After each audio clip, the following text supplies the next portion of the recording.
Going to call to order the City of Ellsworth Planning Board meeting for September 6, 2023. Could we have board introduction, please? Mark Rich, board member. Nelson Gill, member. John DeLeo, Chair. Rick Lyles, Associate Chair, Mike Hangy, alternate. something.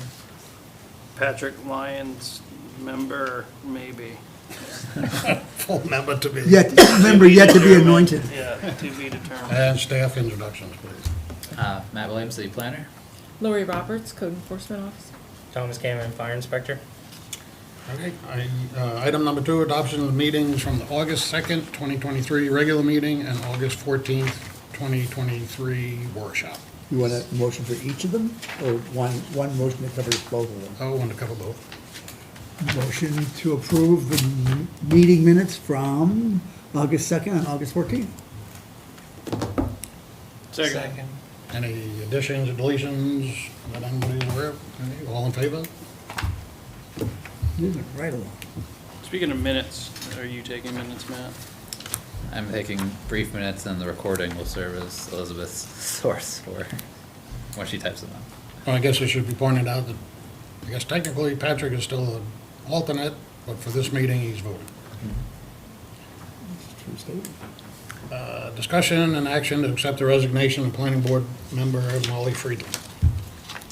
Molly has requested to step down from the board so she can focus on her business. She runs a small farming operation, and it's growing, and so she doesn't feel during the summer months in particular she can commit the time as required to planning board and other activities, so she'd like to step away. She said that in the future, if there are other openings down the line, she would be interested in looking to come back, but for now, she'd just like to clean break and focus on her business, so. Do you actually need a motion to accept? Yeah. Well, Oh, I sorry. don't think we've ever done it before, but if you want us to do it, I think you should do it, yeah. okay. Motion to accept with sadness Molly Friedland's membership in the planning board. Second. All in favor? Thank you, Molly. Discussion and action, recommend the promotion of alternate planning board member Patrick Lyons to regular planning board member.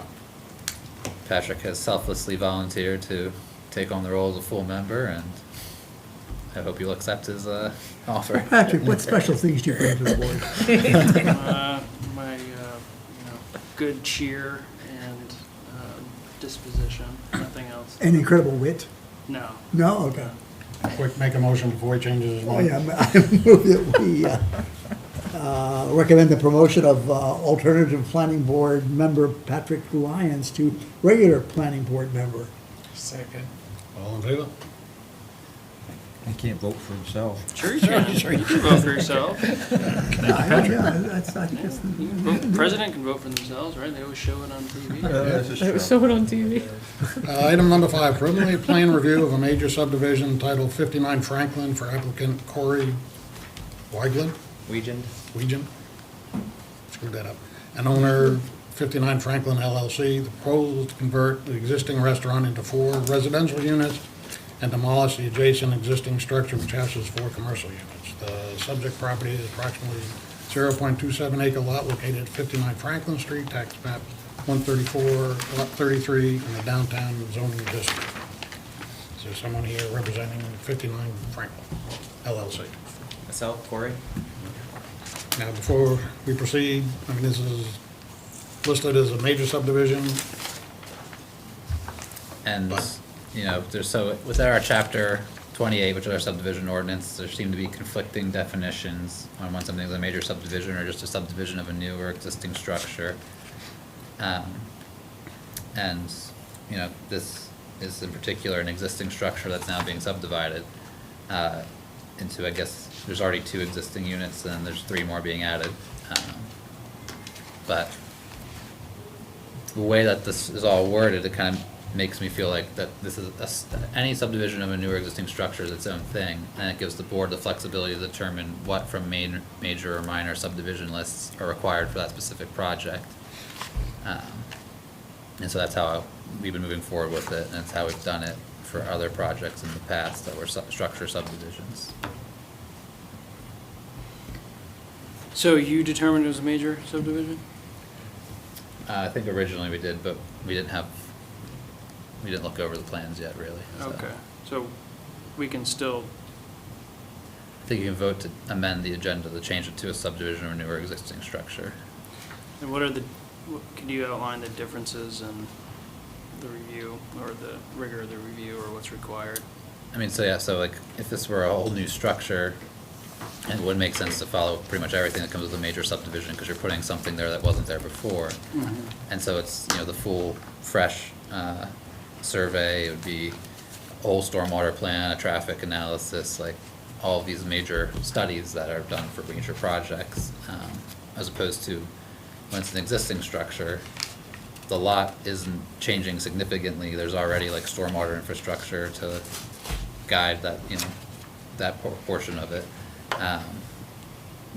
A traffic study for 3 new units probably isn't worth the money or time to do it. And so I think it makes sense for the board to have that flexibility to determine which of these requirements are actually necessary for this project versus forcing all of them onto the applicant.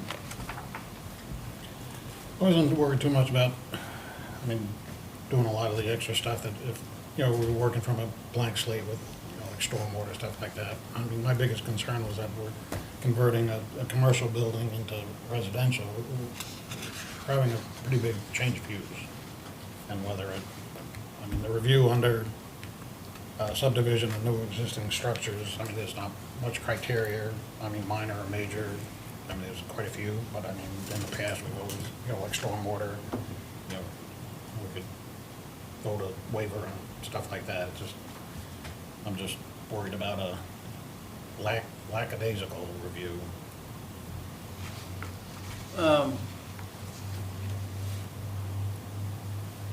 Well, I think my 2 cents of, again, I haven't reviewed the ordinance, so just in our conversation, is that because because there's 2 definitions that could apply, you apply the more specific one, and the more specific one is newer existing structure.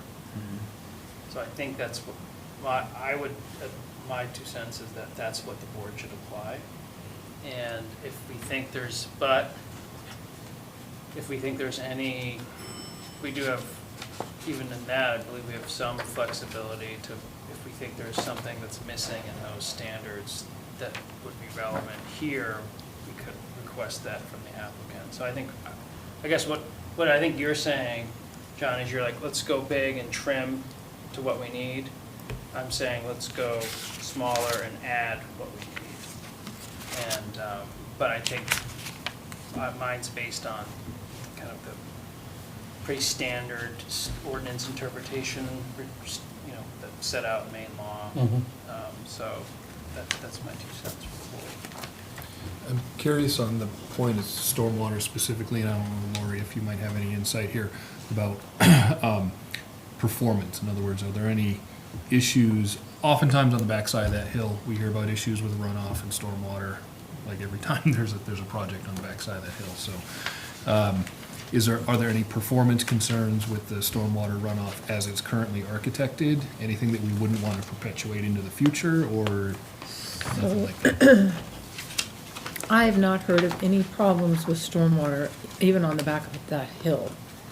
But it could be that it's flowing down into the parking lot. Is that what you're saying?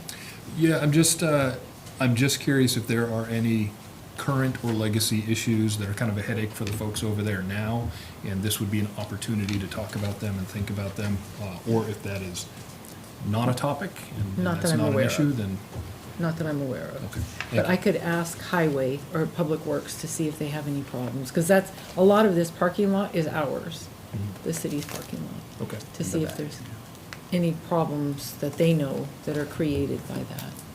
So he's just changing the pitch of the roof to be a peak opposed to one almost flat roof slanting towards his parking lot. So I had asked him if he was going to be putting gutters around to redirect the water into an approved stormwater basin, or I don't know. There is the stormwater drain in the lot there and one Okay. at Franklin Street. There's 2 stormwater drains on the Franklin Street side already. Yes, right here, is that what you're speaking of? See one. Yeah. There's one, yep, in the picture there, but on my site plan I have, the other one is on my property, almost okay. up in that, where the 2 buildings appear to meet. I see, okay, yep.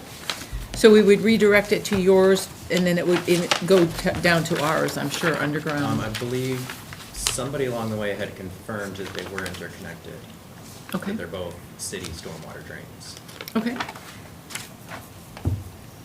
Okay, before we get into too many other specifics, I'll just ask Patrick a question. So what you just had said about the 2 ordinances, if something is changed or something becomes new, then the more current or the more,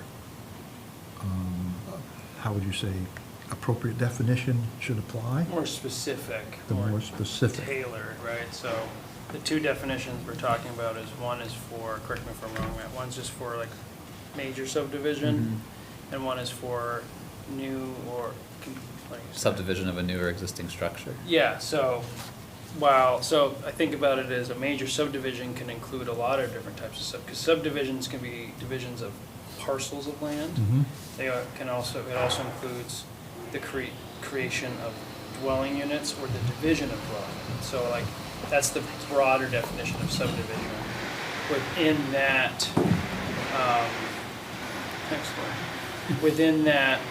and then you kind of go down, there's more kind of specific definitions of subdivision under that umbrella, and that's what we're talking about here is a new or subdivision of a new or existing building. Okay. So in the law, they're called canons of construction, but when you interpret a statute at the state or federal level or ordinance at a municipal level, one of them is the more specific definition applies. Okay. So in this situation, because we are dealing with a new and/or existing subdivision of a building, because this building is in existence, is it a complete tear down or are you remodeling it? Portion of it we have slated to tear down called the demolition area. And the main building, which is the 3-level building, is Yeah. remaining. Yeah. And we're renovating level 2 only. Yeah, so so really it's both. It's a new, you're kind of demolishing one, but then you're basically, they're remodeling this existing building and they're adding units to it, correct? Yeah, I think that definition is the best fit here. And because that definition applies to a different rubric of analysis for the board, my recommendation to the board is we follow that, we go down that path. Okay. So the question I have for you is on, I assume level 1 is the basement? Yes, that would be considered like a walkout basement. That's Okay. one office space. So the last time I remember, that was a bar. Correct. So you're changing that into an office? No, that's been occupied for about 2+ years now. I think 2 years it's been occupied as an office. Just office space down there? Correct. Things change since you leave. What's that? Things change since you leave. Yeah. Okay, so that's an office So- space, okay. Chumley's left, right? This is the building where Chumley's was? Correct. The previous owner, that was all him. We just acquired this property in June. Right, okay, and does the American have offices in there? Is that? Correct. That's who the offices are? Yes. Okay. Okay. Patrick, could you, I'm just curious about 6042E. Could you just?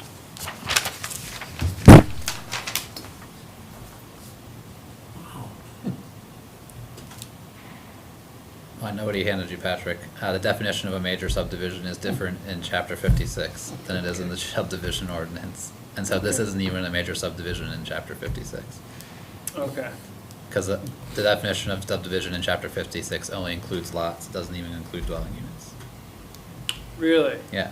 That should probably be Right, fixed. well, when we, again, it's a whole mess. That needs to be fixed. So this is the definition, and what is, what is 604 fall? That's Article 6 in chapter 56, which goes through the requirements for major and minor site Okay. development, but that doesn't apply here. just want to make sure. Okay, because this is saying that's what it is for a major subdivision, and you're Right. saying, In chapter 56, major subdivision only defines lots as being okay. divided. And where's the definition of a new or existing It's, residential subdivision? that's in chapter 28, which is the subdivision ordinance. Okay. Yeah.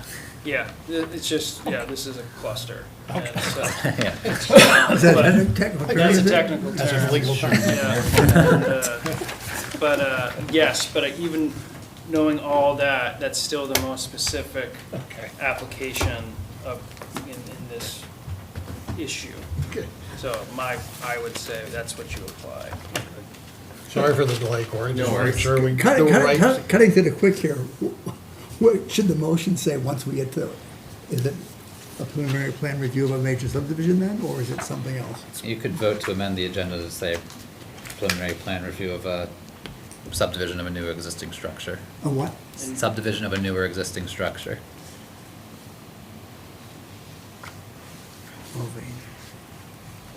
And that makes sense to me too, right? It's been there, it was cited, we have, it has existing,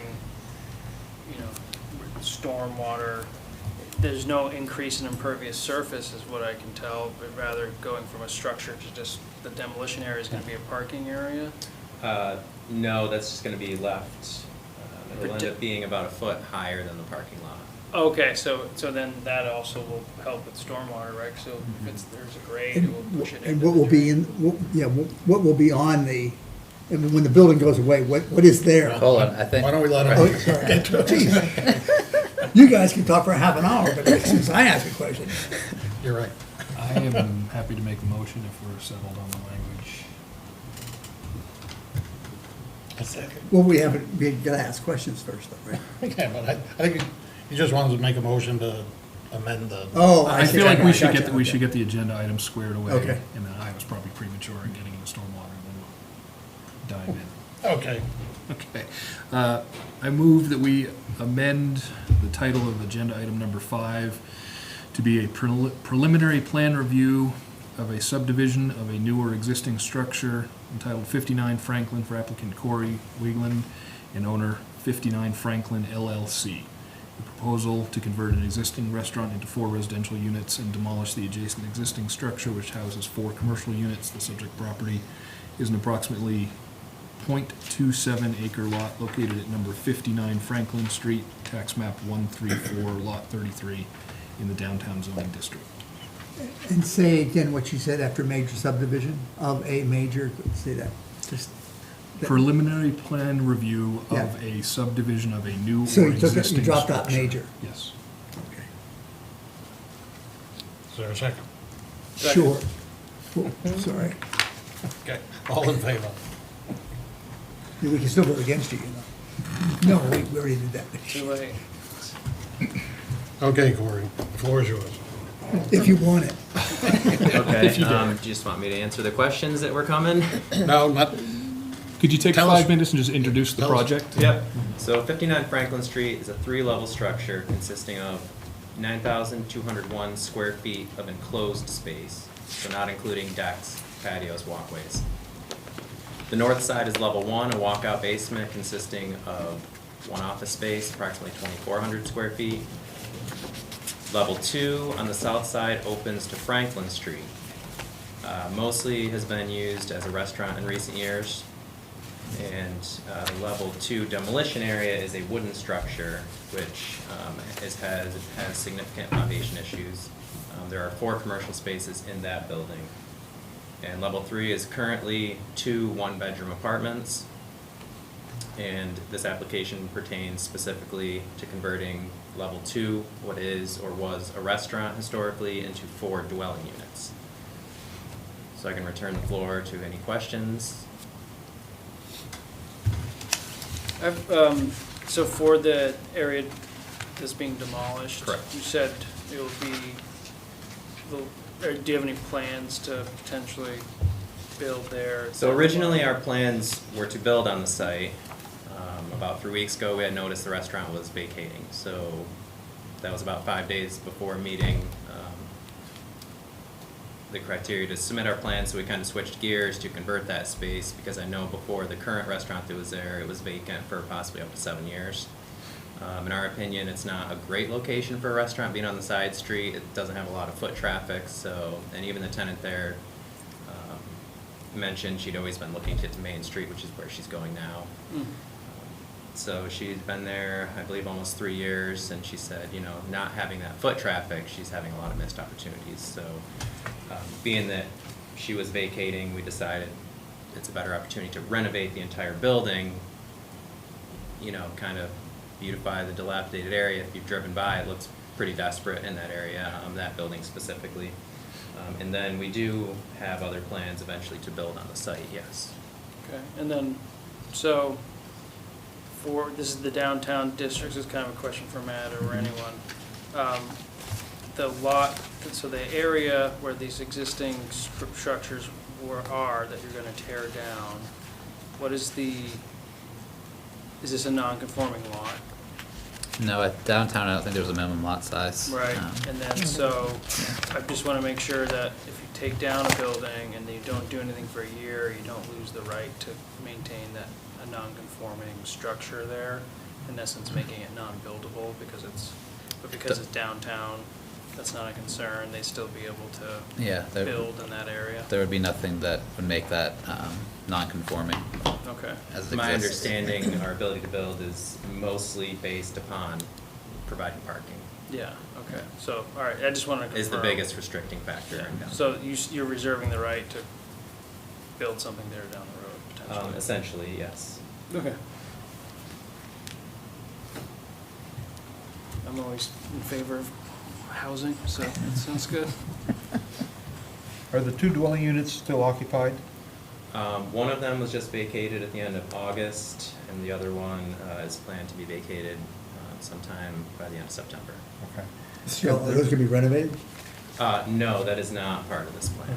So the question I have for you, I'm not sure the condition of the exterior covered stairs. They're brand new. They are brand new? Yes. They were installed less than a year ago. Okay. And you're good with that? Yeah, the building is sprinkled. Him and I had a conversation prior to that, once he has all the approval and stuff like that, he's already reached out to Sprinkles Incorporated, of having them come in and do an assessment of what it would take to add in more sprinkler heads and update the sprinklers if needed or required to meet the requirements. And the commercial buildings that you're tearing down? The wooden structure, yes? Yeah, and those are currently occupied, right? Two not? of the 4 are currently occupied. During the sale process, the salon that was there vacated, and there was a previous nail salon, which to my understanding has been vacant for 5+ years, and the bakery was using that space as storage. And down the line, that's where you may build something else? with those? Possibly. We haven't looked at the entire site Okay. yet in terms of buildability. On page 4 of your preliminary thing, it's called preliminary plan, you are sort of dismissive of the traffic, which I get, and I don't necessarily disagree with you at all, okay? But I think there should be some sort of, a little more detail in that particular paragraph that says, gee, you know, we would expect this many trips from this use configuration, this many trips from this new use configuration, and oh wow, there's not a big difference. I mean, I'm not asking for a complete and thorough, super official duper traffic study. right? You know, I don't want you to do any intersections or anything like that, but just something about how many trips for Okay. each one. And you can get that from the ITE. Yep, I did come across that after Okay. the TRT meeting. And let me just say, that one of the reasons why I would see that we need to do that is that you don't want to set a precedent of not having people do that kind of analysis, you know, for the next one, which may be a little bigger or whatever, so. So if you do that, like I say, I don't disagree with your conclusion at all, really, but, you know, show me, show Yep. us. What?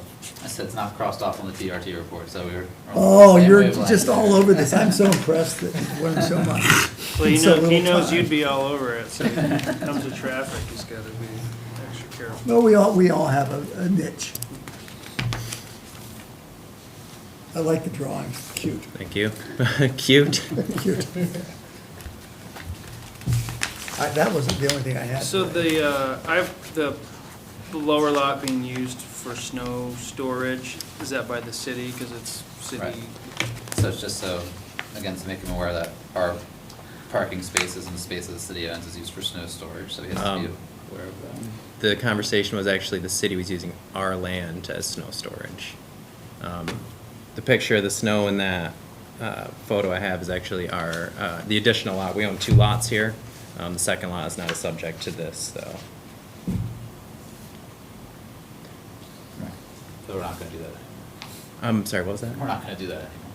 Oh, yeah, I mean, it wasn't a big deal. No, but I think that's what Adam said, just find a different place to put it in the lot that the city actually owns. I know someone at the meeting actually said last year you guys contracted out that lot clearing. If you're not aware, but that lower parking lot is probably the one of the most confusing parking lots in the city of Ellsworth, as to who owns what. It is. The seller wasn't even clear what was I mean, owned some down of the there. parking lot down there, the back of the Main Street buildings is owned by Main Street Building. Some, that's owned by Ellsworth American, some's owned by the city, some owned by, Eyes, whatever. He owns some, and you really don't know where, because a couple of years ago, the city got together with all the property owners and paid the whole thing. That's right. And all the property owners shared in the expense, and, I mean, obviously, the city was paying for their own parking lots, but it's totally confusing as to who owns what.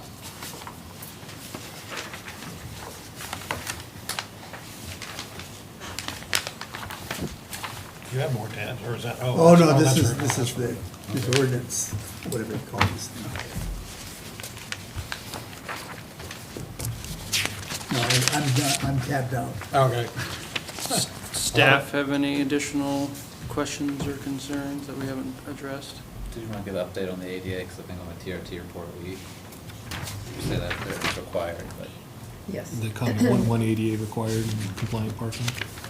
And so, in the interim, I had spoken to a lady that runs the ADA for the state of Maine, and she indicated that because he is working with an existing building, that as long as he doesn't do more alterations than 50% of the building, he doesn't have to include ADA.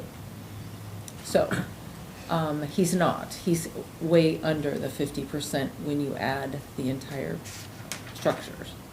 All 3 floors, and then the strip.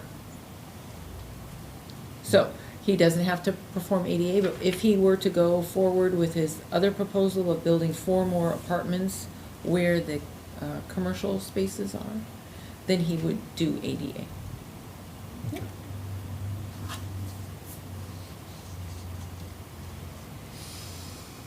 Anything else, Matt or Tom? Code fire. I've got a question. I don't see anything in here as far as, and I know it's kind of a shortened review, but there's no deed. As far as I can tell, there's no proof of verification of right title of interest. We have a Because you deed. read through the application, I mean, it's a little confusing because at one point, I know I was submitted it for the 59. TRT. 59 I think you Franklin did Street put it back LLC. in. There's the deed. It's New okay. final. No, so the final versions you have, the deed is not in it. Oh, And so the original submission. submission had a deed, and that's the thing that would happen with the contour map also. So it's not put back into the final submission.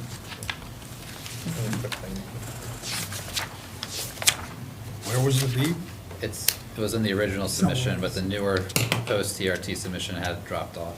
So this is the second submission. So there is a deed, but I didn't realize it wasn't in this copy. I didn't either. Okay. It's a question of trust. Well, this is only the first meeting, or final. It's a it'll be. question of trust. Getting to the parking, obviously downtown has its own parking regulations, or whatever, but, I mean, I think under 1102 1H, well, there's now gonna be 6 dwelling units. There's supposed to be reserved parking for the dwelling units, 1 space per dwelling. So, Is it one space or less? according to 1102, 1-B-II, it's 1 space per dwelling. I mean, it's less than other, you know, like Bates's apartments, because it's downtown. But I mean, so, he has an off-street parking lot right now, so there's 6 of, I mean, and look at the picture, I mean, if here, there's 8 parking spaces, or 10? There's 10, yes. There's 10, so, I mean, 6 gonna be reserved for tenants. Right.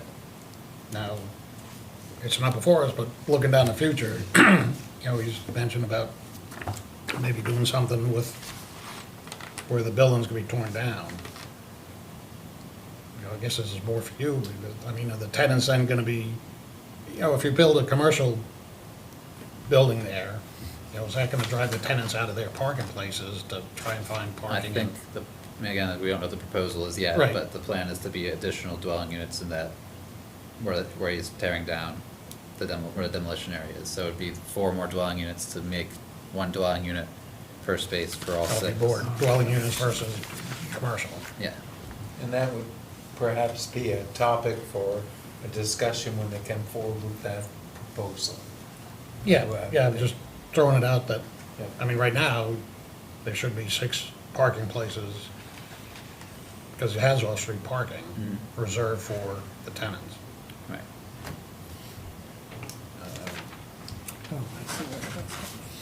I was just kind of wondering, on the diagram of the apartments,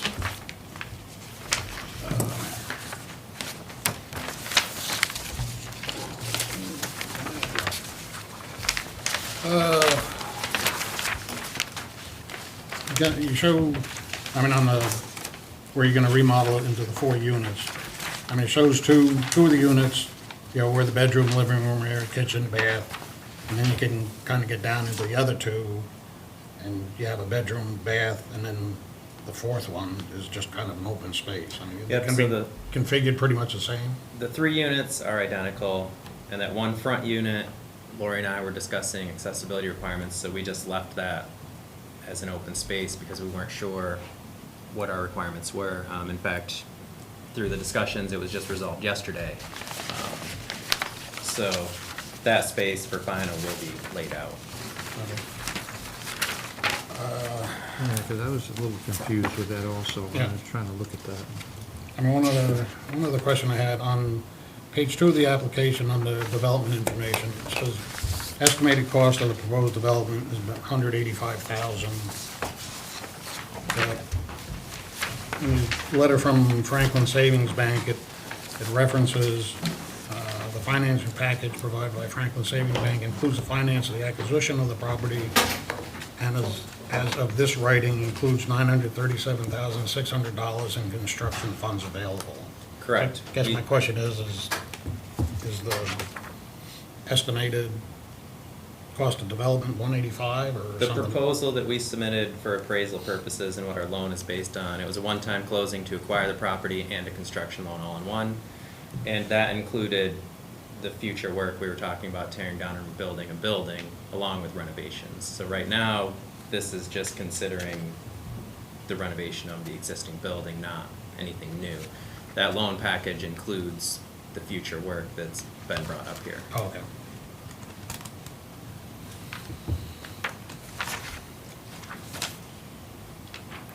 So in your drawing of your apartments, you got your level 1, level 2, and then the 2 upper apartments? Correct.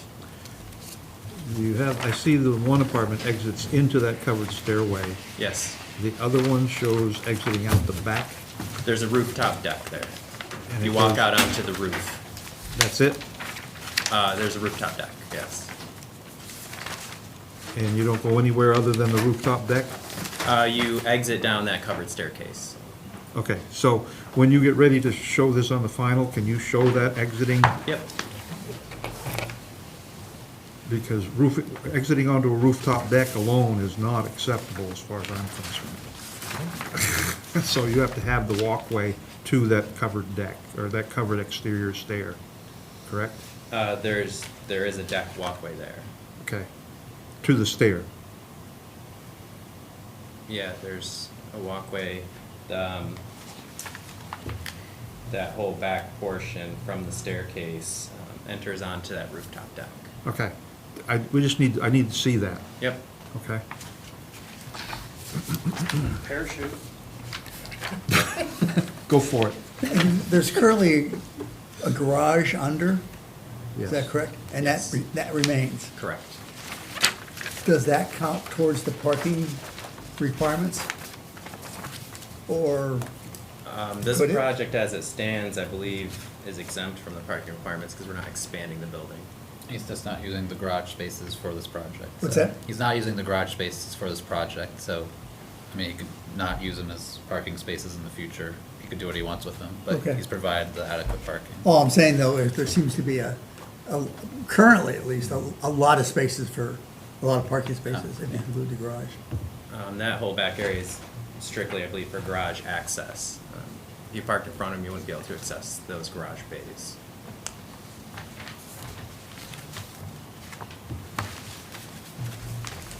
Any other questions? Anything else from staff? No, I mean, there's a couple small items on the DRT report, but some of it is staff, wastewater and water need to provide letters. The letters were sent from the applicant, we never got those capacity letters back, but it's tying into the city system and it's not, I've verbally heard it is not a problem. And so with the final, we'll presume we have all the reports from sewer and water and I have not received those letters Right. yet, yeah. And I assume there'd be something written from fire. Okay. Would you like to make your motion? Public hearing. Thank you. No. Open a public hearing. You're supposed to remind me not to. Seriously, one thing you get to do. Job as I got secretary. one job. I get two jobs. I messed up half of them. Okay, so there's nobody here for the public hearing, close the public hearing. Now you can make your motion. So we accept these guys, right? So, make a motion to accept the preliminary plan of a subdivision of a new or existing structure entitled 59 Franklin for applicant Corey Wagon and owner 59 Franklin LLC. Second. Any other discussion? Was that a question? Okay. Or you're voting All- already? Okay, all in favor? So excited. Good. All right, thank you. Thank you. Thanks.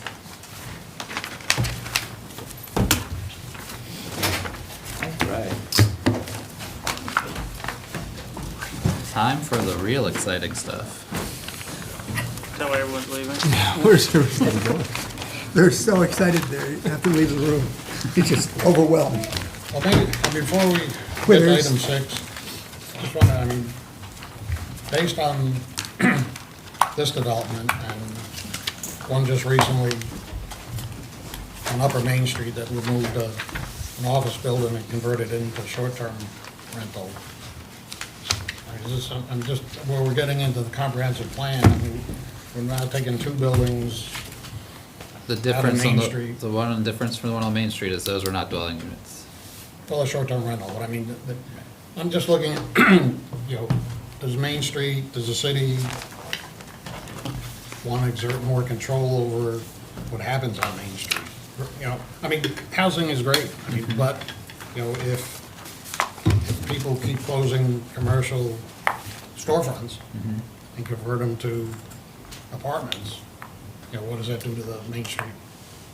I mean, I don't know if I'm just saying, exerting you know, more the control downtown merchants is consider this? the right answer. I don't know if exerting more control is the right answer, but staff is working on incentive programs for mixed-use development, which would include commercial, particularly for downtown, but like it'd be other places in the city too, but it would apply in downtown where if you have a storefront on the bottom and housing on the top floor, there'd be like incentive programs for that. I was actually, I mean, I just read an article in the paper not too long ago, dealt with Fort Fairfield, that I mean, they've lost a lot of businesses in the Main Street area, and as part of their ordinance, you cannot put in residential dwelling units on the first floor if you have a multi-floor.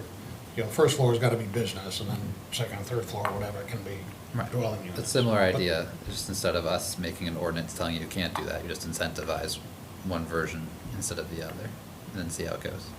That's been happening quite a bit already. I don't know whether you realize that or not, but there's several business fronts on Main Street that have done that. They were doing that when I was doing inspections, and I mean, there's several have gone from, you know, put apartments or living facilities on the second floor. Yeah, Second- yeah. A lot. Yeah. I mean, does the city know how many dwelling units, apartments are on Main Street, and, you know, What we're doing a housing study for.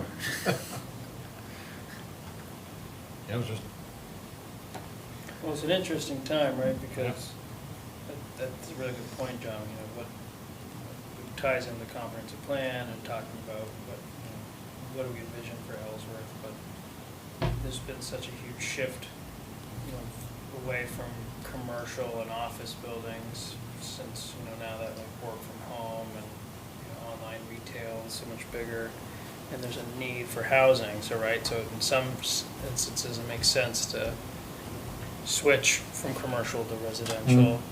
But at the same time, you know, for like a main street, right, you want businesses, especially on those first floor where people can walk. And that sounds like why the restaurant there is moving to Main Street, in part because they're on that. So I lived on Franklin the first year we moved here, the Lori Fernald's house across from the funeral home.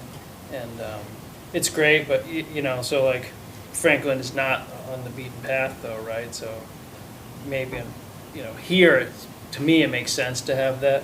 I'm not too worried about that specific spot becoming residential dwelling units, but I think it's a very good point you raise. And so, yeah, do you have the carrot approach where you give incentive, the incentives like allowing for higher density? Yeah, we haven't gotten into Yeah, specifics but just yet, but yeah. we have different ideas, is you're like, yeah, higher density allowances, or, you know, like, is there potential to change our TIF zones to like encourage some type of development like that? Yes, Yeah. and that's, you know, we're gonna go far afield, but yes, And- TIF's good, do that. And mixed use is not prohibited downtown, right? No. Well, it's not prohibited, however, I would advise strongly that you get the fire chief and the fire inspector involved, because one of the biggest issues that we had, and Lori will remember this, is that converting two-story business, leaving the first story as a business and the living on the second floor, is the exiting from that apartment to the outside, Yeah. requiring the owner to have to put in a fire exit or a fire escape or whatever it is, so that those people have two means of egress out of that building. It was like pulling teeth out of a chicken, okay? Because, you know, they couldn't understand why they had to do that, even though the city was allowing them to do that. And it was a battle. So I would strongly advise that the fire chief, the fire inspector, and code enforcement, who's not gonna be around here very long, is that those things get ironed out before that ordinance gets put in place. Because that's a big deal for fire people. Because if there's a fire in that office space down below, those people are trapped upstairs if they don't have a second way out. Because normally what happens is they're utilizing that interior stair to come down through the business and out, and that's not allowed by the life safety code. It's not allowed as the only, Yeah. no, but as the only, it's not allowed as the only. Correct. It's not allowed as the So only. it can be a secondary one. It needs to be a secondary exit, and some of those stores, it's difficult, like on the backside of Main Street, to get an exit. I mean, we had to really do some creative thinking as to how to get a fire escape out there for an apartment upstairs. And that's the It's kind of really thing that you difficult. should take up when you start looking at what kind of changes are probably here via the comprehensive plan, so. In a more general sense, I think John's question is an important conversation, probably related to the comp plan. I've watched over the last few years the Airbnb trend and the profit motivation almost like fatally gash into family housing in communities like ours. And I think once you were to convert one of those storefronts into residential, I think it's a one-way trip. I can't see anybody ever investing to convert it back. So I'm not quite with you. I'm kind of more stick than carrot on this one, but I think it's worth talking about. But they are, and I agree, they are excellent apartments. I mean, some of those people really love their apartments up there because they're overlooking Main Street. It's beautiful. And they're beautiful apartments. I mean, there's no question, people want to live on Main Street. So, It's absolutely Now, amazing. I should be clear, I'm talking about the ground floor. The upstairs apartments, as long as it meets code. Correct. Totally fine. But those storefronts, these classic storefronts are absolutely an asset in Maine, and you see towns that are able to leverage them effectively, really prospering. And I do think some of these things are one-way trips. Like, if you let it go, you're not gonna get it back. correct, I agree. And it's amazing how many, I looked at Airbnb just the other night for Ellsworth, and it's just amazing how many places. Amazing one word for it. Yeah. How many places you can rent, and the range of rents, up to over $1,000 a night in the Ellsworth. And I think the $1,000 night was in the downtown area. Yeah, it's They're one of those close. bigger old estates Yeah. that, yeah. It's like, wow. But, I mean, the downtown merchants, I mean, that organization still exists, right? I mean, It's hard of Ellsworth, but yeah. oh, Hard of Ellsworth. Yeah. And they include, not just, they include, people living there, not just businesses, I would hope. I mean, they really represent the business community, but it's like just the health of the downtown overall. But I think for as many apartments as now gonna be in the downtown area, I think they would wanna kind of combine forces. It's not for me to say. Oh, you're right. Okay, we'll get on to number 6, proposed amendments, chapter 56, Unified Development Ordinance, Article 3, zoning districts, Article 8, performance standard, and Article 14, definitions. I'll read the rest of it. You got the floor. So to start, I just provided Article 3, the table of uses, and then the dimensional requirements, particularly the dimensional requirements. As a reference, nothing on that is changing, but just so you would have it in front of you as we're discussing this. And then there was a late addition, which you may just want to do another vote to amend the agenda to add Article 4 shoreline zoning to the proposed amendments. Unless you think this is going to come back for a second meeting, then it's really not that big of a deal. But after the agenda was done and I was looking over this, there were 2 sentences within the table of uses on our shoreline zoning that had to be removed. And I had missed them on my first go around. So there's just 2 places where the table of uses in our shoreline zoning prohibits 2-family residential structures, and LD 2003 does not allow us to outright prohibit that. So I'm just removing that sentence. Why are we getting rid of agriculture processing minor? 17 Should on, not be, that's an accident. okay. All the minor agricultural processors will be relieved.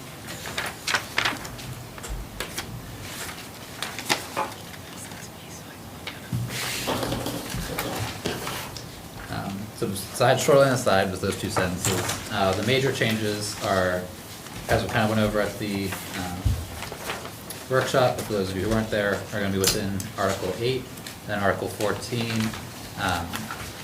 where we changed and add definitions, and then we add performance standards for some of those changes to the definitions. And the first major change is gonna be on page 6 of Article 8, which is talking about accessory dwelling units. I did this well at the workshop, and I kind of forget how I did it, but I think we started at the definitions actually, so you can see the changes in what an accessory dwelling unit is. And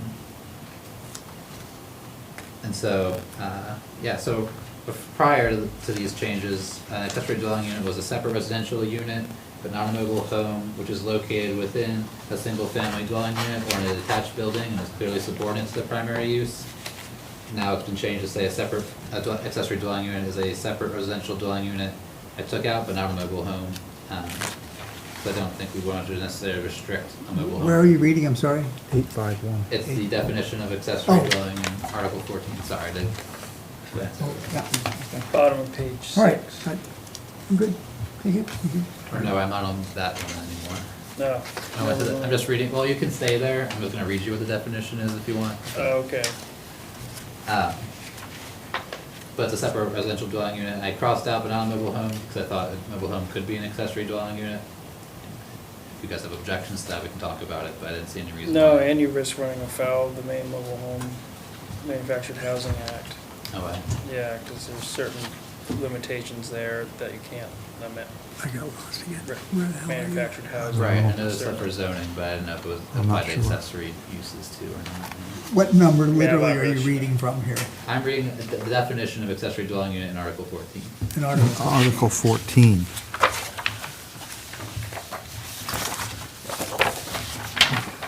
I had them in numerical order, silly boy.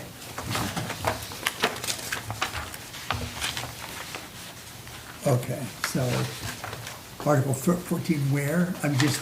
Accessory dwelling. Accessory dwelling, okay. And then I've added that it can also be an attached unit that's attached, or a unit that's attached to a single-family dwelling unit, because we don't currently allow that, but the state defines, or was out 2003 is defining accessory as an attached unit, which makes sense to me, so I, again, it's required, but also it just made sense to add it anyway. And it says located on the same lot as the single-family home that it's subordinate to, or the primary use that's subordinate to, I should say.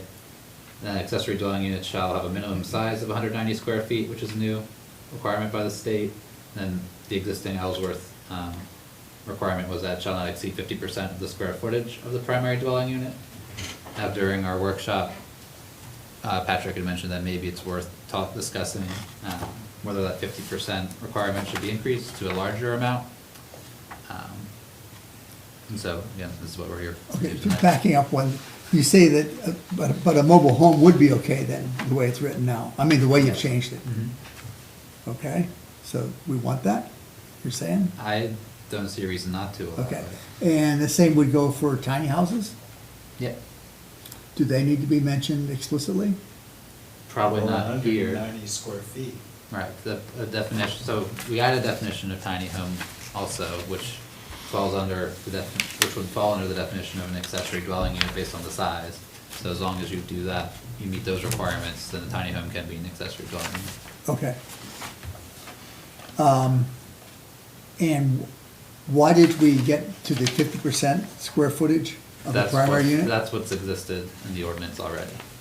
And do we like that? I mean, I guess my thing is that. That's what I'm opening the floor that, for. You know, if you had a big house, like a, 10,000 foot square, like a big house. Right. Your accessory building would be also a big house or a pretty decent size. Right. And is that where we wanna be? I mean, are you recommending that then? So my concern. That would be okay? My concern really is if you make the percentage too large, then it becomes harder to say, is this two primary dwelling units on the True lot? enough. Or is it one primary and an accessory? And, we can keep the percentage square footage as the measurement, or we could just set a maximum size for the accessory dwelling unit, say it has to be, the largest it can be is this many square feet. Because you run into the problem with it being truly a separate thing. Right. Is if you can put a tiny house in there or a mobile home in there, I mean, you're already in that area, right? That problem. Right, and so accessory dwelling unit is now, you can only put one on a lot still, but Right. it's exempt from the density, so what would stop somebody from saying it's an accessory dwelling unit, but again, if you increase that percentage, it's almost the same size as a primary dwelling unit would be, and then they get to go around density in areas where we probably don't want them to. I mean, like the drinking water zone, we will now be allowing accessory dwelling units, or one accessory dwelling unit per lot, to get around zone, or around density, which is pretty strict there, because we don't want to encourage development in that area. But if you increase the size, then it's all of a sudden, on this lot in the drinking water zone, you can have two fairly large single-family homes. And again, they'll probably be rented out, short-term rental, or one of them will be if the other person is using it as their own camp or something like that, but, Why are accessory dwelling units not subject to density requirements? Because LD 2003 Explicitly? explicitly says that. Okay, The first one is, and but we only allow one a lot right now anyway. okay. So, yeah, I guess some instances where the primary dwelling unit is enormous, you could have a very big accessory dwelling unit, but the flip side is that if you have a very small Yeah. house, then you're 50% of a 1,000 square foot house, so. Yeah, I mean, it excludes, it could exclude a tiny home if the primary home was a tiny home, because Yeah. you're like, Yeah. half of a tiny home is like a tent. Very, very tiny home A very tiny, a weenie Weenie home, home. weenie homes. for And so, leprechauns. my other idea was that, if the state says that they can be a minimum size of 190 square feet, currently, if you're gonna follow Ellsworth's ordinance, where the primary has to be 500 square feet at minimum for the primary dwelling unit, 50% of that, is 250. Which is bigger than the, Which is bigger than the 190, so that's the maximum size. So I guess you could still build a 190 square foot minimum, accessory dwelling unit for the, And what does our 500 square foot. authority remain as far as waivers in this regard? Because I hear you about these examples, but I feel like the giant mansion and the tiny house for gnomes are corner cases. Absolutely. So in the corner cases, can we still grant waivers? there's no waiver for this. There's no waiver for this, okay. Yeah, for accessory dwelling unit, there's no waiver process for these requirements. But if we created one, we'd have to determine what standards would apply, why would someone get waived opposed to somebody else? Well, because it's a corner case. If you were to put an Because they have a absolute. giant I'm sorry. mansion or a tiny home. A couple examples we're coming up with right here without even thinking very long about it, so. Oh, hey, I spent like several hours today, so. Thinking of the tiny house. another thing, so where's the 190 come from, Matt? The state said it came from, I think, fire code, actually. Or, Alright. I can't remember exactly where, but they got it from a different code, and that's why they used 190. Yeah, I didn't understand that, because I think they did say that, but I'm Yeah. not sure where that came from. Regardless, in it's a fire requirement code. from the state. Yeah, And the 190 is from the state, Yeah. okay. Yeah, Sorry, yeah. yeah, I don't yeah, understand well, that. I'm trying to think, one way to, right, we don't want them to be able to just cover a whole lot. But we also don't want them to be, these corner cases are, they're the exception probably to the norm, but there's some way to do it. We could say, you shall not be greater than 50%, or, and you pick a number, X square feet, whichever Which is is smaller or smaller larger. or larger. Yeah, it kind of cuts both ways, Right. but if we wanted to, if we thought maybe there's a certain size for an accessory dwelling that, shouldn't be any big, we don't want it to see anything bigger, we could say, you could just have a number, like accessory dwelling unit shall not exceed X. 2,000, right, or whatever number. Well, then this may tie into a second talking point that I had planned for tonight was, do we want to revisit the 500 square feet requirement for a primary dwelling unit? Or do we want to allow a primary dwelling unit to be smaller than 500 square feet? Well, there were, and I forget which paragraphs it was, but there was one number that was 500, one number that was 400.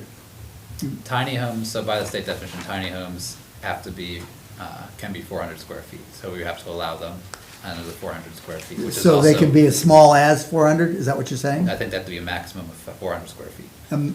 Maximum is 400. Yeah. Then what's the 500?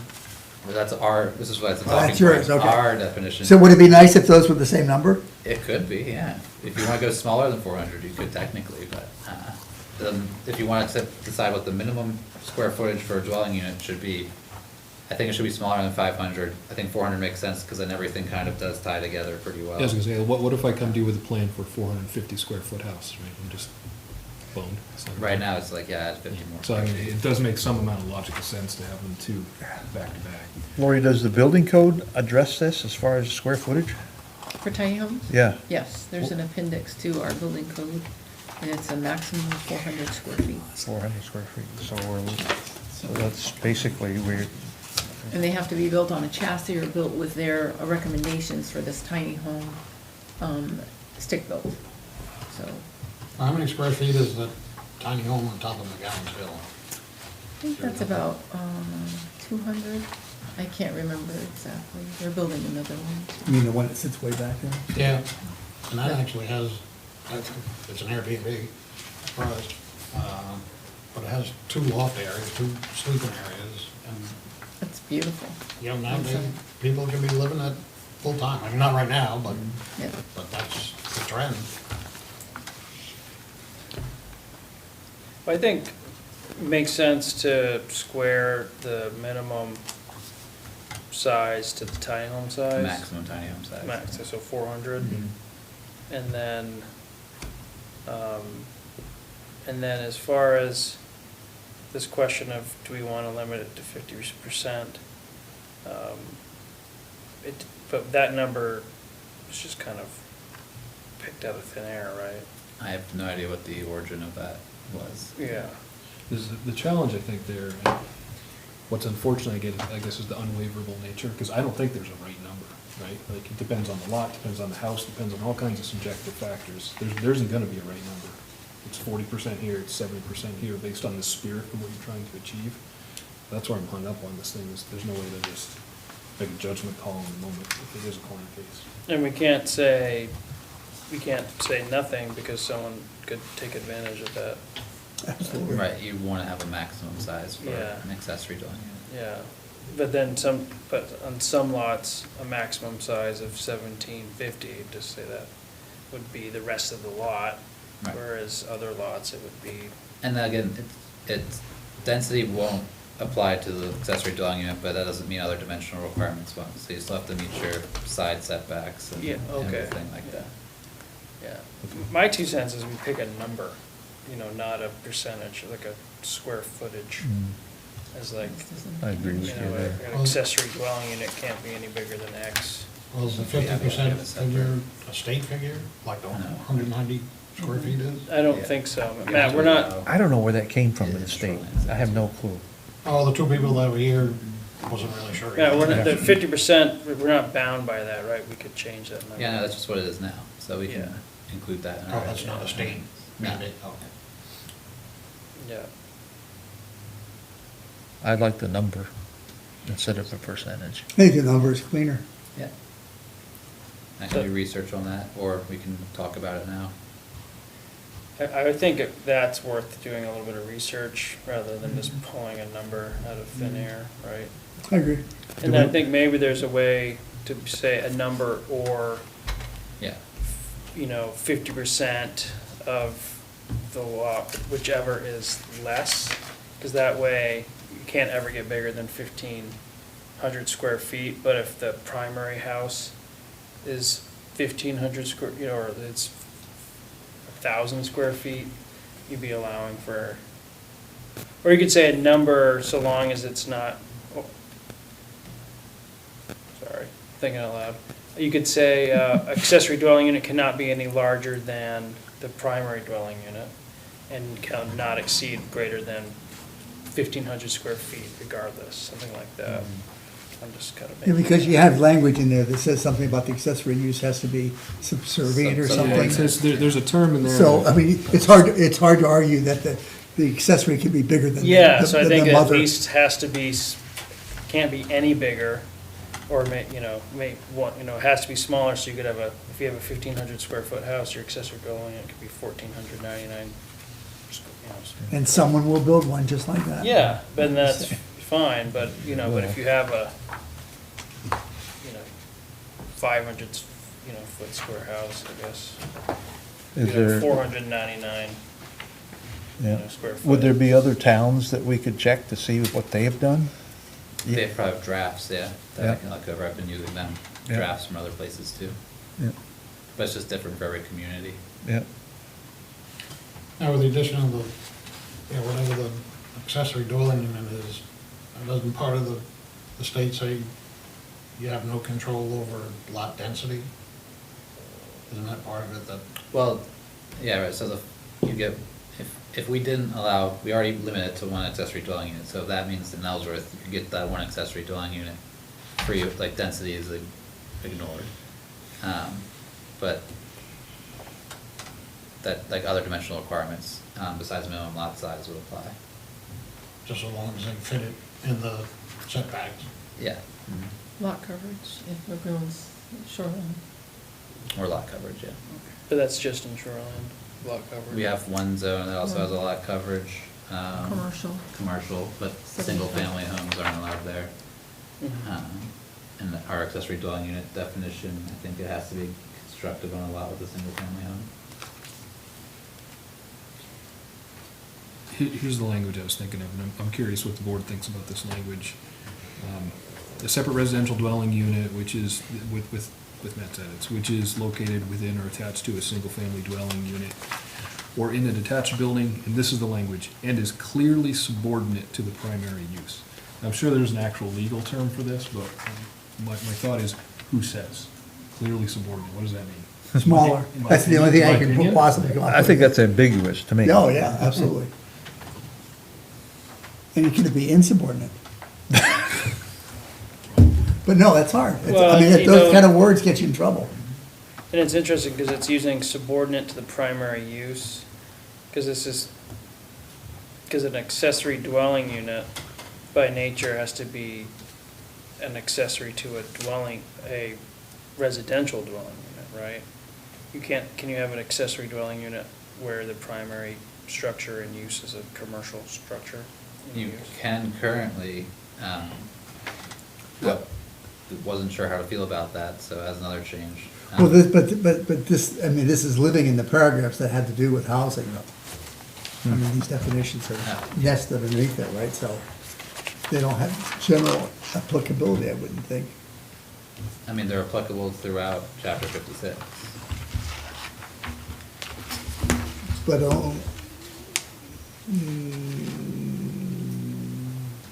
well, okay. Well, because like there could be an instance where you have like a commercial, like a business that's in 1,000 square foot building, and then you plop a 2,000 square foot accessory dwelling on it, But is that subordinate to the primary use? Clearly subordinate, I think that's a good point, and so maybe that's why it's cleaner just to say they can't be any bigger. But then, if it's a primary dwelling, if it's not, that makes sense if the lot is like a residential use, you have a primary dwelling unit, and it can't be any bigger than that primary dwelling unit. But if you have a commercial operation, what is it, why do you care how big the accessory dwelling unit is in comparison to that commercial operation? Right? And Right. So, but I think having a number where it can't be any bigger than the structure, the primary dwelling unit, or just can't be any bigger than X amount of square feet, period, addresses that concern, and then you can get rid of the ambiguous language and just have a clean numbers, and then that's it. And then that leaves out those kind of, that ambiguity. I like clean numbers. Clean numbers. As an aside, as you make little notes on this thing, how does the approval work then? Are we approving it tonight with these little changes in the I offing, plan- or do we not have to approve it tonight? You do not have, my plan was to take 2 meetings. Okay, Yeah. okay. Mhm. Yeah, So and that gives- doesn't cause anybody trouble. Yeah, I'd be curious what like the average size of a residential home in Ellsworth is. I have no idea. Larry might be able to run that for us, yeah. Or just average size of a residential unit, period, Ellsworth or wherever. Yeah. Sure. In Maine, at least. Not counting the lobster traps out back. Lots of things in the rules.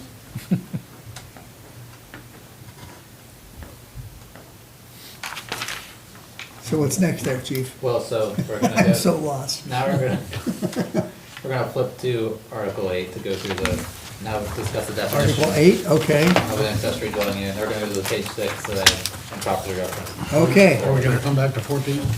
We'll come back to 14. from time to time. Alright, Well, Just it makes when you get sense, it comfortable makes sense, with we're it. going, once we get to a section, we go to the definition and Definition, right. then bounce back, yeah. Okay, can I ask a question? yeah, Okay, for line 805, which says accessory dwelling, yeah. we wanna throw in unit there, because at other places throughout that paragraph, we talk about accessory dwelling units. I don't, just for continuity's sake.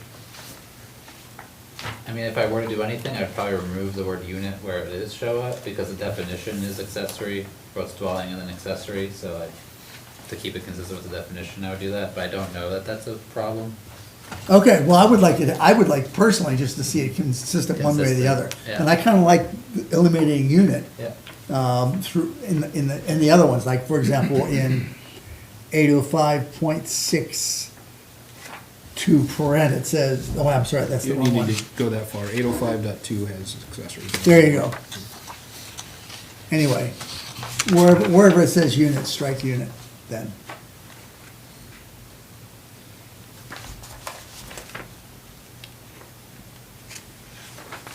All right. Yeah, so essentially, I just added some changes to the purpose of an accessory dwelling unit. I do specify that it would help expand and add more diversity around housing options, to provide an opportunity for owners of single-family attached dwellings to develop a dwelling unit without having to meet the minimum lot area or density requirements of the applicable zone. That's a general purpose statement. People can short-term rental accessory dwelling units currently. You know, I have added a short-term rental regulation piece specific to LE 2003, but that would affect a very small number of accessory dwelling units. But we'll get there. I left in the existing number permitted, only one accessory dwelling unit per lot. I think that's fair.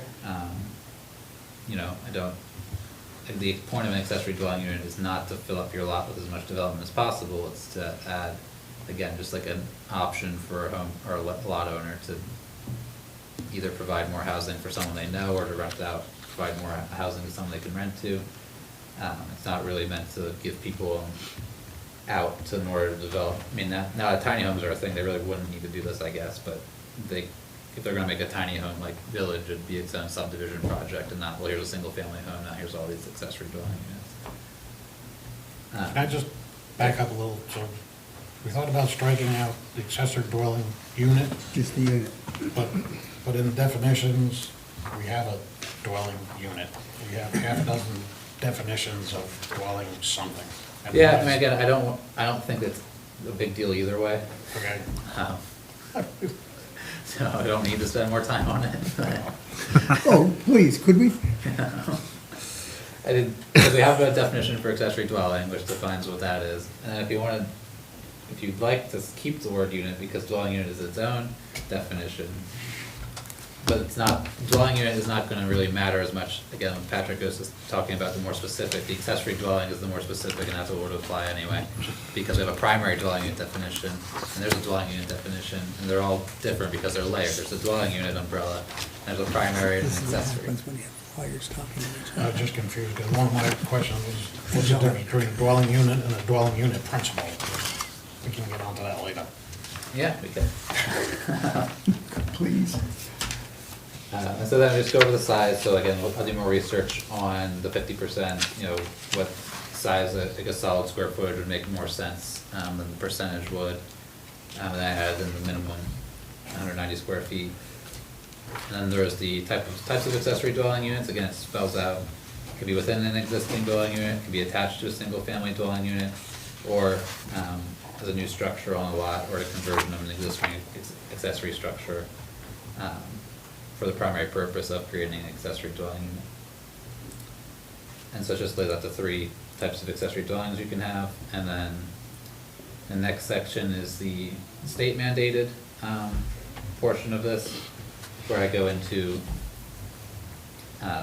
this section will only apply to accessory dwelling unit that is constructed on a lot where single-family dwelling units are allowed, and a single-family dwelling unit exists, and no other accessory dwelling unit currently exists, and then would not be allowed to be constructed on the lot due to dimensional or density requirements. So this is the portion where we're pretty permissive with accessory dwelling units as it is. But if for whatever reason your lot would not typically allow an accessory dwelling unit, but LE 2003 is forcing us to allow it, here, like, these are the things that you get to ignore essentially to build that accessory dwelling unit.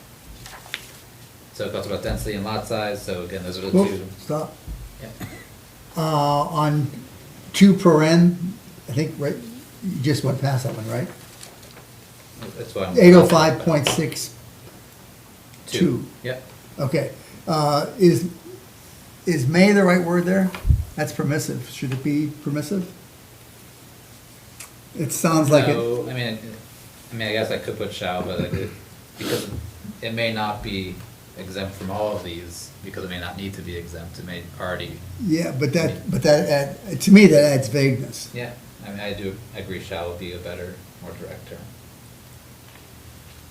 Or just Or is. just are, Are. or Yeah, is, are. yeah.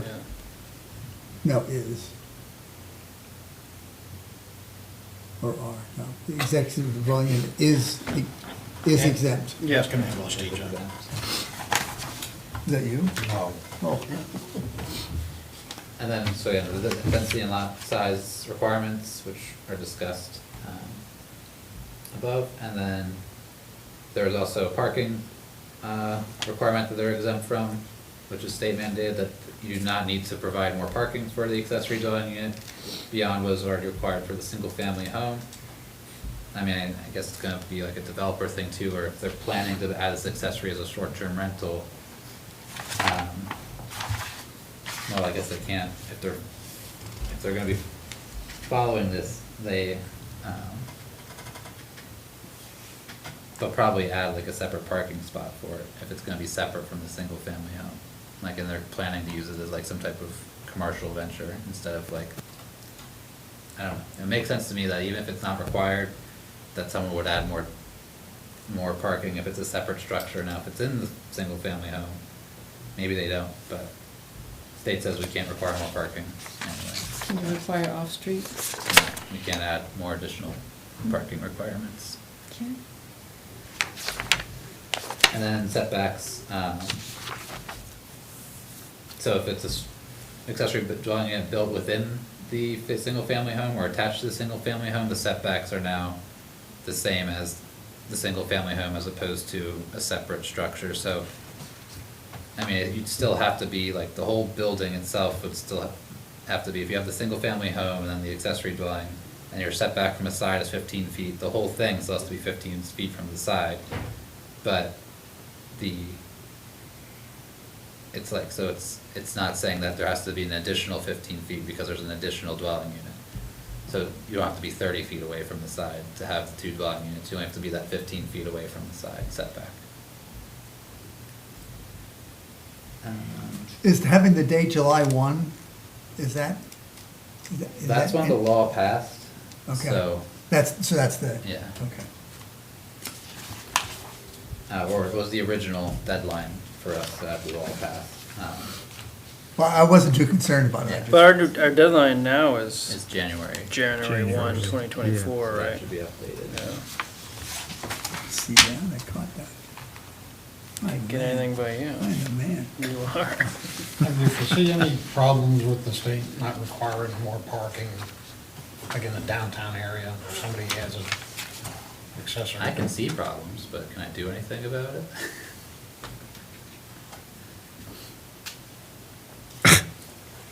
Because I see I'm not even gonna more go problems there. arising like the home occupation, Yeah, I'm not even gonna address that. people parking on the street. Right. Well, you got two schools of thought, right? One is you have to have parking space for everybody because you don't want them on the street, especially in the wintertime. Right. And the other one is you got too much, land that's devoted to parking spaces and like that, so. I mean, that's always an issue with downtown density, right? So, But now we're adding more. yeah, that's right, But now we're adding more. that's right. And the bigger the city, the more shit you'll have. That's a planning term. So after that, this is the short-term rental restriction, so if somebody is using the density or minimum lot size exemptions from LE 2003 to construct their accessory dwelling unit, we're gonna revise the certificate of occupancy to essentially have a checkbox, so code will have to be aware of like whether or not, they'll have to double check, if they're building an accessory dwelling unit, what's the density and what's the minimum lot size, are they able to actually do that, or are they using LE 2003 to accomplish the accessory dwelling unit? If they are, they have to check, the person will have to check off the box saying that they understand that for the first 10 years, they cannot use it as a short-term rental. And then I added a definition of short-term rental, which again is just if it's rented for the 28, or a dwelling unit that is rented to a tenant or a guest for less than 28 consecutive days. I foresee that as an enforcement nightmare. I mean, hopefully it's, well, yeah, I mean, it's a step. Unless, I don't know if it'd help anybody, unless the A city step goes a little toward- further and has short-term rental registry or, Well, that would be an enforcement nightmare. Again, this is not gonna affect too many properties. Right. And so if we open it up to the whole city, there's no way that code could keep up with that. Matt, where did you get the 4 MRSA 152 and MR Civ P 80H? Probably another violation section of one of our ordinances. I think that's wrong. Wow, the lawyer I paid didn't tell me that. Yeah, because this is just a standard land use enforcement matter, right? Uh-huh, yeah. So I think it should be subject to 30A MRS 4452 and then enforcement's MR Civ P 80K, not H. I wish I'd have said that. Could you repeat that for me, please? Yeah, so, I was just gonna say the same thing. so this is like, Lori knows, this They is put the comma like, in the wrong place, though. so the primary statute under main law for land use enforcement actions is, so Title 30-A is municipal authority. Right. And then Section 4452 is like the primary land use enforcement section. And then the way that those enforcement matters are brought is, so 80H is, I don't need to get into it, 80K is the more appropriate Okay. vehicle. That's the land use enforcement provision. I suggest you get your money back.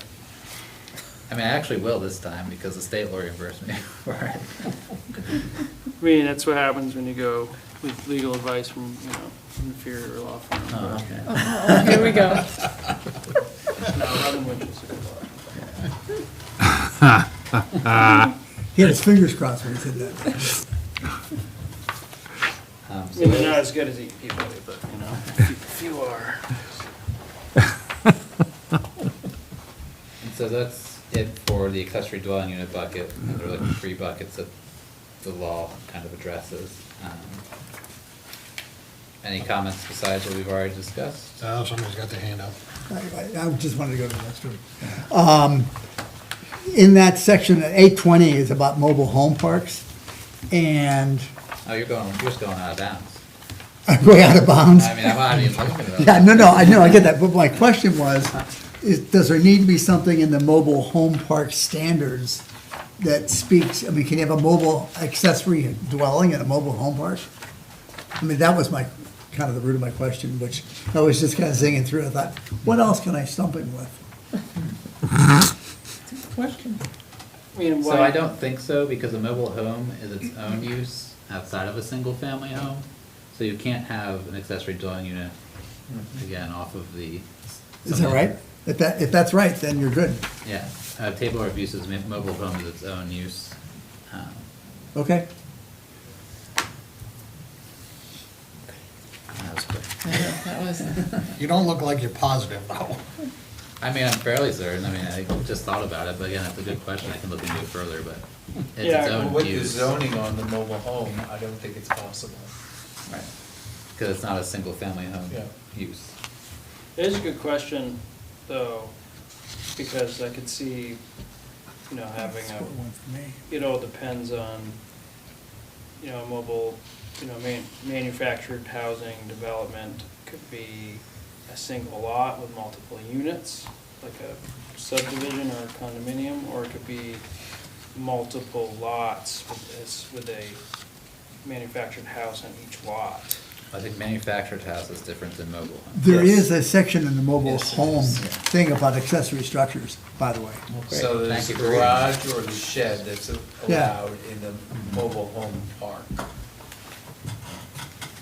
What's, But okay, I'm- I think the state uses the term manufactured house in the statute. I think it's synonymous. Okay. Feel like our ordinance may be outdated on that then. And because I think there's some negative connotations with mobile home, so they've started using the term manufactured housing.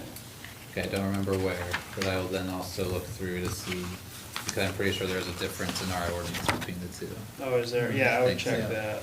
So I'll double check that. But the point I was trying to make is, you know, if you have a single, you know, and again, I don't know that, you know, I need to look at the, but a mobile, mobile home park, is there, you know, there could be multiple ways it could be set up, I'm guessing just from a parcel wise. Mhm. And, you know, again, you know, I could see it making a lot of sense of having a manufactured house and then a tiny home as an accessory dwelling unit, you know, and then as long as there's sufficient septic and everything on there, why wouldn't you permit that? Yeah, I mean, if I'm gonna guess, and I'll look into it more, but I think our manufactured home is a broader definition, and then mobile home is a specific type of manufactured home. Sure, maybe, and that might not be in conflict. But my point is whatever we wanna call it, Mhm. it might, you know, why wouldn't we wanna potentially allow accessory dwelling unit with them? Like in a mobile home park. Yeah, and mobile home, why couldn't you have, It'd be difficult tiny to do home. because Yeah. we already limit the one per lot, so if there's a bunch of mobile homes on one lot, I mean, like, the owner of all those mobile homes could then build an accessory dwelling unit somewhere. But if, but isn't that what we want, more housing? I wouldn't say to allow more than one accessory dwelling unit per lot. No, not more than one. But I'm saying the owner of that lot, who probably owns all those mobile homes and rents them to people, could then build an accessory dwelling unit somewhere on that lot, but just Yeah. the one. Yeah, so I don't wanna get too bogged down in the details of it, but I'm just saying, I think it's worth looking at whether or not we should allow, even if the state doesn't require us to have to permit an accessory dwelling unit per mobile home unit, manufactured home unit. Gotcha. And then sometimes one lot can have multiple, and that's what I was saying, like, sometimes each lot only has one unit on it, whereas other developments, it's one lot with multiple units on it, and that's a subdivision or whatever. Just a thought. So, yeah, just to make sure I understand you clearly, if there's like 10 mobile homes on a lot, one lot, you would like to see where each mobile home is then allowed to have its own accessory dwelling unit? If they're, you know, again, only if it, again, we don't wanna have these perverse outcomes where Right. you have just like mobile home, accessory dwelling unit, tiny homes stacked on top of each other, but if you have, you know, some kind of, but allowing, I'm thinking, you know, there's one off of the Surrey Road near not too far from my house, where there might be room back behind the unit to have a smaller, you know, tiny home where grandma can live, or, you know, where, you know, your kid can live, or whatever. Yeah. And that addresses the whole cause behind LD 2003, which is we need more housing. I think the admonishment here is to check it out. I'm gonna check it out. I think the request is really for more discussion, Yeah. not so much for a decision. Right. Yeah, no, it was just a thought. Trailer park with auxiliary trailers behind it, just sounds like a freaking nightmare to me. Oh, it absolutely does. Because who would have control Why? over putting it? Why is that a Accessory nightmare? It's unit. housing for people.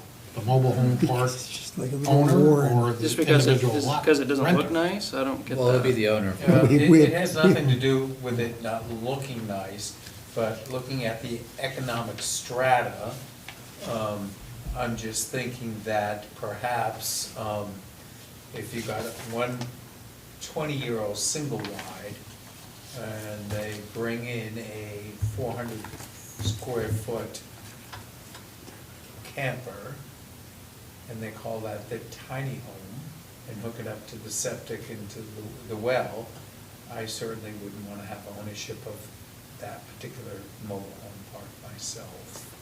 Oh, But don't we prohibit campers from being accessory units? well, you have Yeah, to satisfy the units. requirement of a tiny home under state law, one. And two,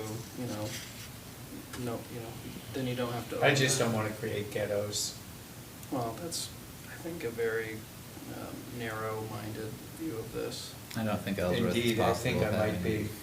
something that would be defined as that. Okay, moving But along. I moving think you along. should check in. I'm gonna check it out. Good lad. So yeah, if that's the last comment on accessory dwelling units, we can go to affordable housing, Yes.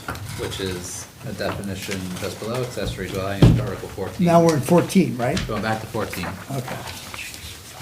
And we're looking at the page, whatever, It would be page 1, I suppose, where it numbered. where it numbered.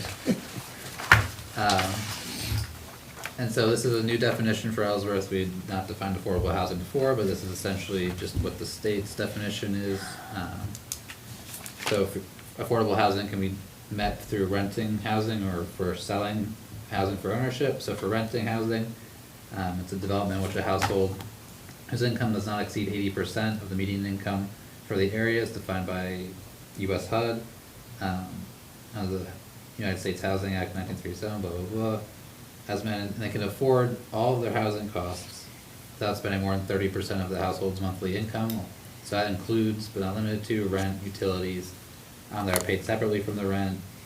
So, right, your monthly housing cost just to live somewhere has to be below, or not more than 30% of the household's monthly income. And then for ownership, it's similar, it's just that there's 120%. The income cannot exceed 120% of the median area income. And your housing costs include different things, so it's the mortgage and homeowner's insurance, the real estate taxes, and homeowner association fees, if there are any. You can't be above 30% of that household's monthly income. And then, defined for the purposes of this definition, majority means over 51% of available units within a development or on the same lot, that's from the state. And then for the purposes of the definition, area median income means income that is at the midpoint of the Hancock County area, excluding HMFA income distribution, I don't know what that means, on an annual basis by the US Department of Housing, or by HUD. So it's gonna be Hancock County area median income and not Ellsworth. Yes. First question. Your cost of housing includes taxes, utilities, all kinds of good stuff like that. What happens if, because of a tax increase or because of utilities going way up or whatever, that you go from that 30% threshold from one side to the other? Is that gonna have some sort of impact? I mean, how does that work out? It's a very good question. I do not have a good answer. No, and I don't know that there is one, quite frankly. It may be static, like, when you build this, it's under the conditions that were right there and then, and if they change, so be it. But I don't know. I mean, because this really comes from the state, right? Yeah. I would ask the state, personally. So are we talking on rentals, or are we talking on, Either one or both, I see. I think. Yeah. Okay. Yeah, it applies to both. Yeah, because, right, because A is rental and B is owned. So that's when it's the taxes, for example, kick in on the owned, even though they're probably passed through, blah, blah, blah, right? That's thing one. Thing two, majority means over 51%. Majority actually means over 50%. Well, that's what I originally had. Well, that's a lot better. I mean, what is this 51 shit? I- Stuff, sorry. Do not, that's how the state defines majority in this context. Was that the way the state does it? That's how the state defines Well, majority. that just explains so much, doesn't it? So, Good for you. I have kind of a related thought, but What's that? going back Math's to not mathing tonight.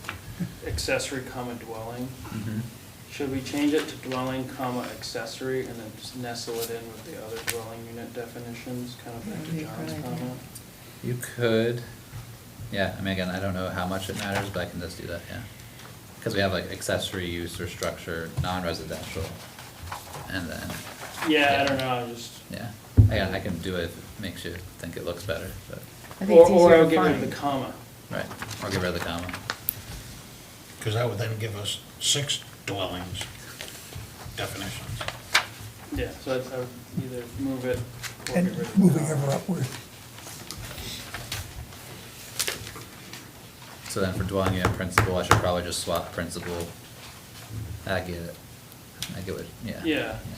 So they'd all be, all the dwelling units would be dwelling. And just do unit. dwelling unit, yeah, yeah. It's probably more Touche. important that way, yeah. Oh, wait.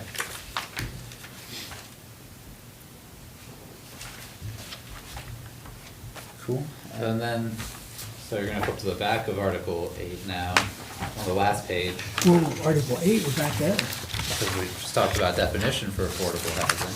What page? The last The page. very last page, 43. Which one? 8. 40, page 43, I guess. And it's gonna be section 826, affordable housing development bonuses. So I just allude to if, a development is, affordable housing is defined by chapter 56, article 14. The intent is to allow for greater density bonuses and lower parking requirements to assist in achieving high quality of affordable dwelling units within the development. Development constructed using this section must comply with all their ordinances and state regulations. And so it sets out, I probably have to change this July again to the January 1st, 2024. And so then, again, more than 51% of units is outlined again, that's how you, so essentially, when an affordable housing project comes to the planning board, 826.2B is gonna be the things that the planning board has to ensure that the development meets in order to be considered affordable and can be, or can have these development bonuses applied to it. So, it could meet 3 of the 5 or 4 of the 5, and then it would not be enough to earn the, density bonus and the parking, relaxations. So it has to be more than 51% of the units are designated as affordable housing. The affordable housings with units within the development are restricted by covenant, properly recorded in the Hancock County Registry of Deeds to remain affordable housing for at least 30 years from the date of completed construction. Are within designated growth areas or multi-family housing is allowed use, and they meet shoreline zoning requirements, meet minimum lot sizes. If using subsurface wastewater, and prove that water and sewer capacity is adequate for the development. So as long as they can check those boxes, then they're available to have 2.5 times greater base density, for the development within the, applicable zone. And then off-street parking requirement, for the development is changed to, you get rid of whatever is in the ordinance normally, and it's just 2 parking spaces for every 3 dwelling units. And that's all state stuff. That's all state stuff. The 30 years is state stuff? Yep, Okay. I totally support it, but I just wondered where it came from. yep. You see that, and Bar Harbor has a similar provision that they adopted on their own, and 30 years is common, and same with like Maine Housing Trust on the island. Well, it's kind of like 30-year mortgages, right? Yeah, so it's pretty common, but yeah, it makes a lot of sense, that runs with the land. Oh, and saying 30-year mortgage, that's the other thing about that 30% thing. There are people, I can imagine that some of these would be financed with, balloon payments, which would really screw stuff up, so. Anyways, when you're asking the state, ask them about that. Balloon payment. That one's pretty straightforward, but are there any questions on it? Good job. And then the second bucket, or the final bucket, we don't really have a section for, it was discussed kind of at the, workshop that we just double check all of our densities. to make sure, so the final bucket is about how a lot has to allow at least 2 dwelling units on it, which is why in the shoreline zone, I have to delete that 2, family dwelling units are not allowed at all. And then if it's in a growth area, you have to allow 4 dwelling units, which we already do in our growth area zone. But then there was, and the second portion to that is, if you require 1 acre for 1 dwelling unit, you have to require 2 acres for 2 dwelling units. You can't require, an extra 1.5 acres to have a second dwelling unit. But that doesn't mean you can't require more space for the other dwelling unit, it just has to be less than that acre. So the neighborhood zone came up, because the math is a little bit weird. So like the minimum lot size is 20,000 square feet. And the density is 10 units per acre. So you only need 20,000 square feet to have essentially your first 4 units. But then when you get to that 5th unit, you technically need a full half acre, not the 20,000 square foot minimum lot size. But you're not requiring another extra 20,000 square feet or more than that for that 5th unit. So you're requiring a lot less. I don't remember what the math was, but it's not even like 10,000 square feet to have that extra unit. So we don't actually need to change that, which was good news, because changing this is that dimensional requirement, it's not table of uses, so I probably won't have to do a citywide mailing anyway. But just made my life easier, just to let you guys know, because it came up in the workshop. We don't actually have to change that. We've added some definitions that have nothing to do with LE 2003. We're kind of done with LE 2003, but there were definitions that we thought were lacking or just incomplete. So we added a definition of designated growth area, which we didn't have before, but because so much of LE 2003 references that, it's just defined through the comp plan. So the most recent comp plan defines what the growth areas are. We added a definition of cooking facilities to kind of, Lori and I talked about how it can be difficult to determine what makes a full dwelling unit, and a lot of times the cooking facilities is the tricky part. Does a microwave count? Does, a hot plate count? So this is the working definition they have. It's just a specific area, appliance, or other device that could reasonably be used for food preparation. This could include hot plates, microwaves, for example. Beverage preparation, such as coffee makers, are not considered cooking facilities. And so that way, someone can't just stuff, a mini fridge, a microwave, a bed, and a bathroom into a tiny area and then call it a dwelling unit, or try and say it's not a dwelling unit. It would be considered a dwelling unit. It would come for subdivision review. They could do it, but again, it would just have to come for more thorough review than. The comma after hot plate should be the word or. Where's that at? Right there. Hot plates, comma, microwaves, comma. Make it or. Or you could do, this includes but is not limited to Right. hot plates, Yeah, microwaves. for example, yeah, you could add a lot more. Where did you get this definition? Sorry? Where did you get this definition? I had a different one, and then the lawyers and I talked about it. Because I know we've run into this before as to what actually constitutes food preparation in a kitchen, whether it's a stove top, or something. You remember that, Lori? Mhm. This was when there was a time people were told if they removed the stove out of a kitchen facility, like if they had a camp and they were gonna turn it into a bunkhouse because they were gonna build a bigger camp in the back, away from the water. If they removed the stove, they were all set.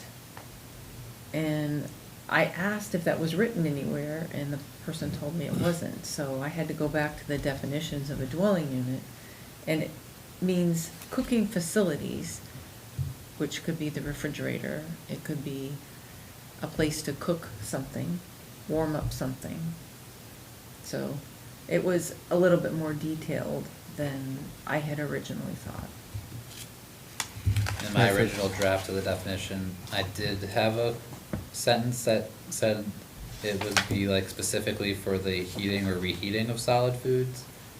Because I thought, again, like if you have a refrigerator, it's not really food preparation. if you have a cutting board, like who cares? It's not really enough to be a dwelling unit, like you can't really cook meals with like just a cutting board. But then one of the suggestions from the attorney was to remove that and just put food preparation.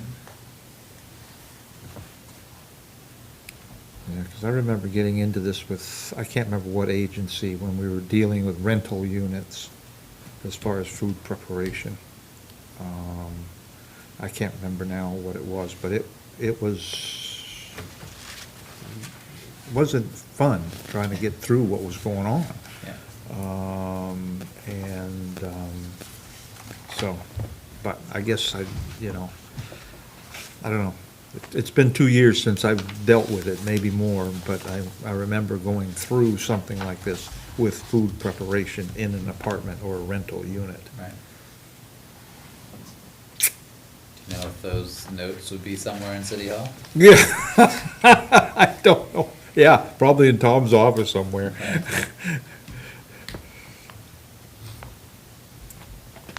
Might be, I don't know. It may have been a requirement because of the type of unit it was. I'm thinking of, I'm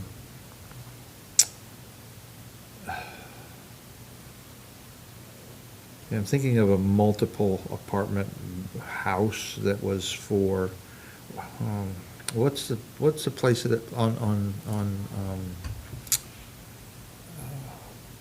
that I'm thinking of? Workforce housing? Yeah. Oh. Workforce housing and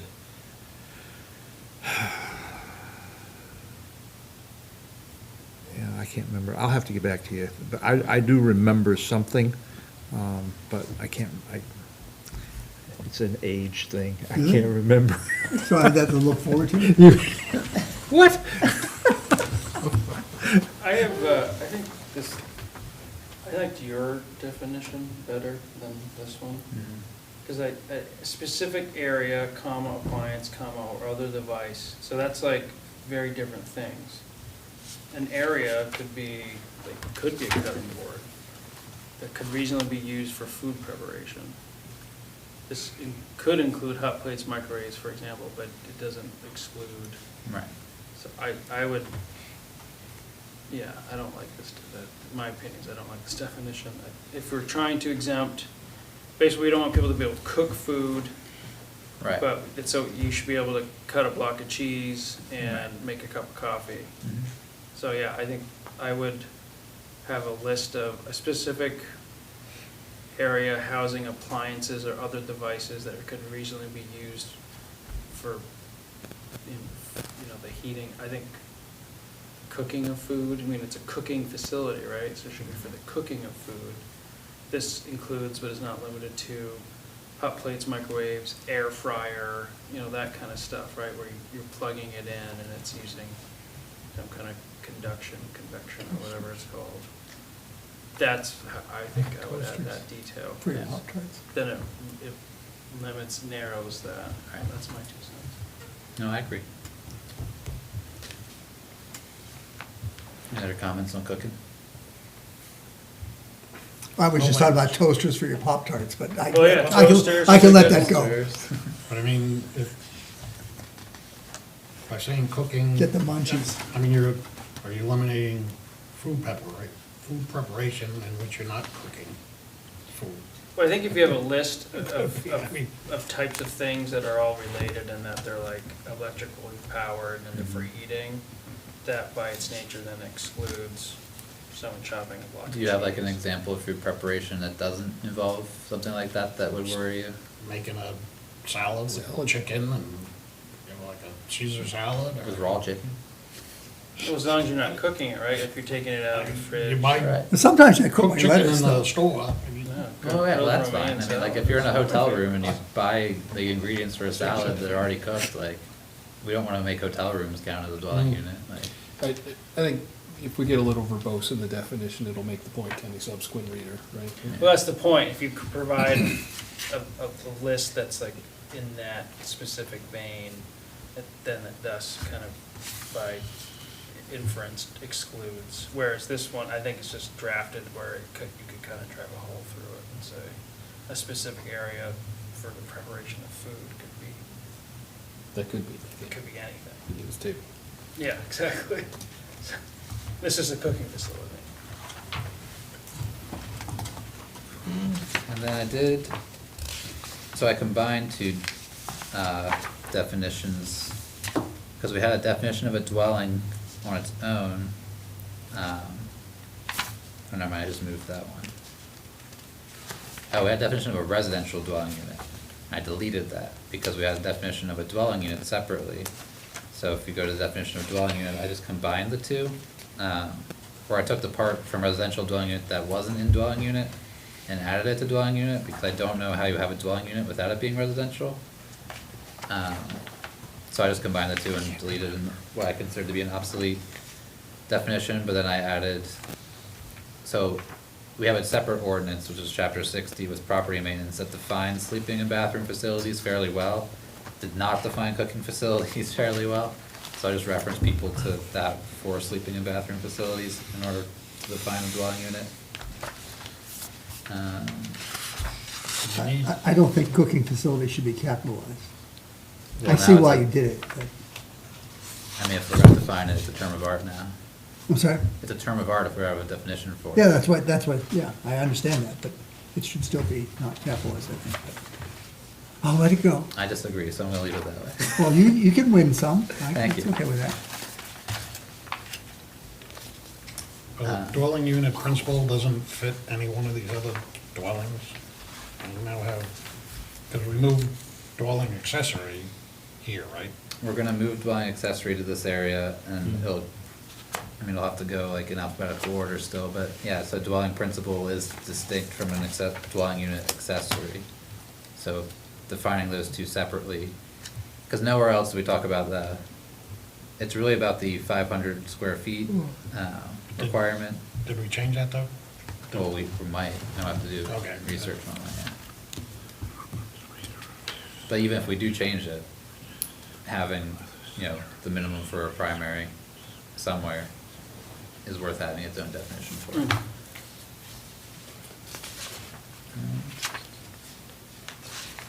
Let's see. Well, isn't a dwelling unit principle the same as dwelling single-family detached? No, it's the umbrella again. Right. Dwelling unit principle is the broader concept, and then you could have principal Different dwelling kinds. units that are prime, or single-family, multifamily. So because in our ordinance, we consider duplexes attached single-family homes as opposed to their own use, that's why, that's really the purpose of the attached and detached single-family unit. So again, you have that umbrella where it's, no matter which of those two it is, it has to be the 500 square feet or whatever we determine it to be. But then you can siphon it down to the attached or detached. You say that again? A duplex is what? In our ordinance, duplex is considered a single-family dwelling unit, but single-family attached, as opposed to a single-family detached, where you just have two freestanding single-family structures. Who knew? Really? Yeah, So you have a two-family dwelling that's considered a single family? they're attached single-family dwellings. It's the same thing, really, but In other words, it's a duplex, not a it's triplex. another name In for other it, words. yeah. That is so confusing. Did you write that?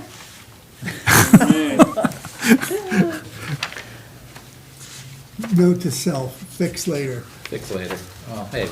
I think it makes sense. I don't think it's that big a deal, but I can fix it if you want. At the next comprehensive Wow. plan revision. Yeah, right.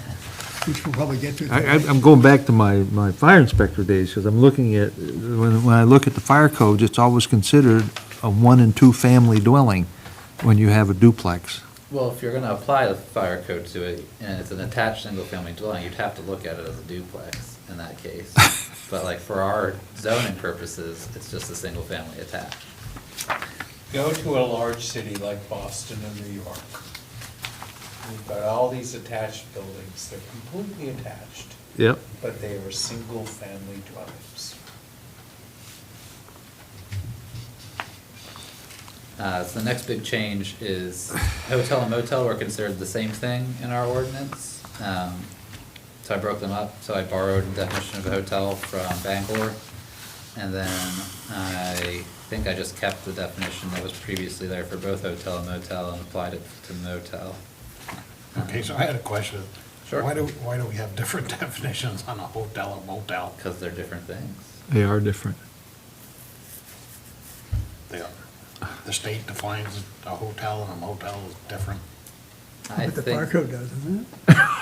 I think so, yeah, it actually. every other town I looked at defines them differently, so I decided we should define them differently, because I think the experience and expectation of a hotel is different than the experience and expectation for a motel.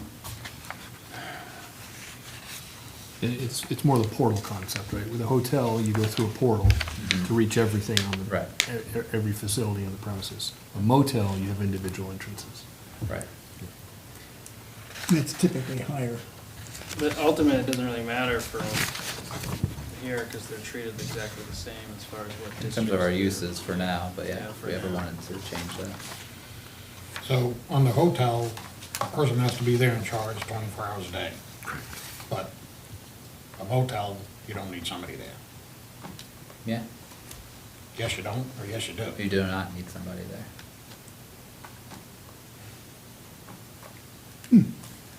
The hotel, Where do you find that? I borrowed the definition of hotel from Bangor, and I may have borrowed the definition of motel from there as well. It's a concept. You're gonna that- probably ought to borrow them from the same spot. Well, I'm pretty sure I did. But like, I think the main difference too is that a hotel is supposed to be one building, and then the motel can be a group of buildings as well. I think it's a concept that potentially might have relevance in comp plan conversations. Like if you were to ask, are you okay with 5 more hotels in Ellsworth? Are you okay with 5 more motels in Ellsworth? And nobody would know the difference. Well, I think I'm they So not, would. I'm not sure you the get the biggest- same answer from everybody. I would say yes to the hotels and no to the motels. I think you find the biggest difference in the definition between hotel and motel is the fact that in which egress and ingress to and from all rooms are made through an inside office or lobby. A motel normally is something that has direct access or exit to the outside. That's the difference. If you go to, up on the hill, okay? Each one, that's considered a motel, because every room has exit to the outside. Though it's a balcony, it still has exit to the ground floor, okay?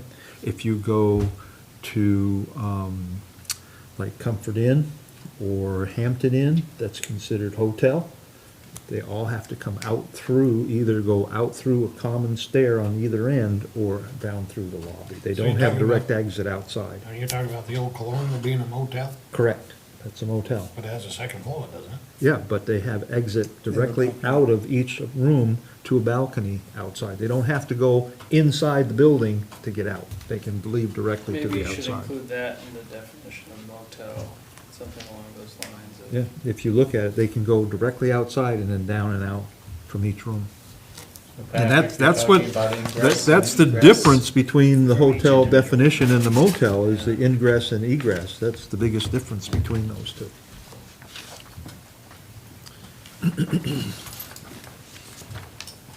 I just think as far as a hypothetical style guide goes, I do think there's a different look in expectation, stereotype maybe, hotels versus motels. So the separate definitions I think are worthwhile, especially as we go into the comp plan conversations. Right. See, if you go to the Eagles Lodge, it's considered the Eagles Lodge motel, okay? However, its true definition is a hotel, because the upper level do not have direct exit outside. They have to go into They the use a building common to get entrance. out. The ground floor, you can, but the upstairs, so they have to have somebody there 24/7 inside that lobby.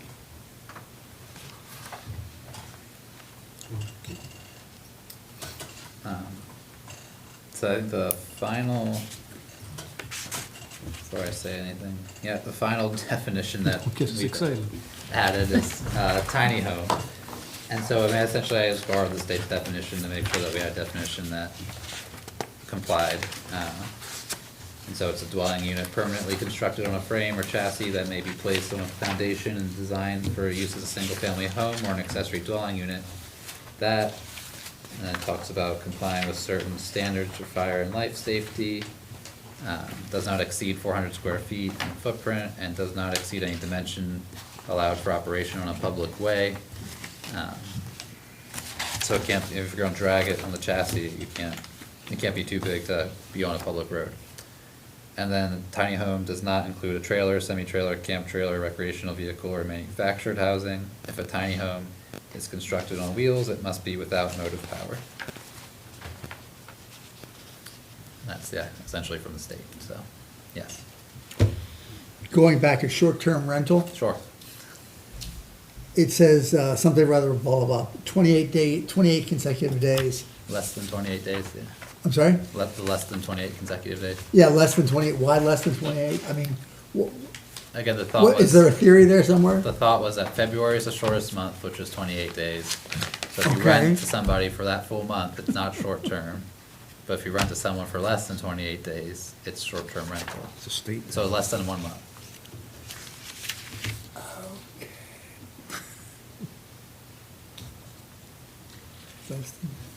Or more than 27, or 27 or less. Okay, Yeah. whatever.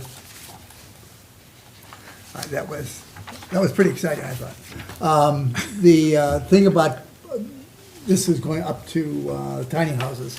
On a public way, do you need a reference to a state there? Because, there are differences in what's allowed on roads and A public way widths in- and stuff, yeah. You want me to say public way in Maine? Maine or, based on whatever, US highways. I don't know. I don't know whether you have to have it or not. Oh, wait, I can look into that. But the bottom line is some of these dimensions do change by state. Yeah. Well, I don't have jurisdiction outside of this one, but. Well, then you ought to use Maine. So you're saying in your tiny home thing that a tiny home cannot be a manufactured house? Manufactured housing? Correct. That's because manufactured housing is defined as something, right? I may have to change that, because I borrowed this from the state, but if we define manufactured housing and mobile home differently, I may have to just change it to mobile home, because then you may be able to get a manufactured housing that would count as a tiny home. I doubt it, because of, it has to be on a chassis or, I remember going to a seminar, I don't know if Lori was there or not. We have people that are manufacturing these things in a building and delivering them. They are pre-manufactured homes. Oh, yeah. I mean, So it can be a it seems like a difference manufactured without a home. difference to me. well, right, so I think maybe that's I should change that to say mobile home instead. In fact, it's a big push to manufacture them so that they can deliver them. Right. Well, a lot of homes now are like prefabricated. Sure. right? And Come in then- pieces. Yeah, is that a manufactured home? Or I think Yes. a tiny home on the Or if you gallery. get a big pile of logs and it's a kit, is that it? Yeah, well, that's why I said I would look at the state Right. statute, because I think they, when we work on a mobile home, I think the state calls it a Manufactured manufactured home, home. yeah. I think the tiny home on McGowan's Hill came in on the wheels. It was on a chassis. Are they still attached? I mean, because they put Yep. skirting around it. Yep. So you can just- Technically, it could be considered a mobile home if it's on wheels, right? Get it mobile. Unless they're square. What? Nothing. So we don't have to do anything about No. recommendations to council here, right? Public hearing is No. on the agenda. Do we need to- I mean, you could table it. I think you have to vote to table this to the next meeting. Well, should I schedule for a public hearing, isn't it? Yeah. I'll open the public hearing. Close the public hearing. Yeah, make it official. Seemed like a leap. Just quick. Staff comments? Best Um, not say anything. No, I do have short comments. Today, I did receive the first draft of the inventory analysis product from the consultants for the comp plan. So it's 118 pages. I'm going to read it and try and see if there's any obvious things I would like for them to change before sending it out to the steering committee. So that way I don't get 11 emails telling me that they need to change this.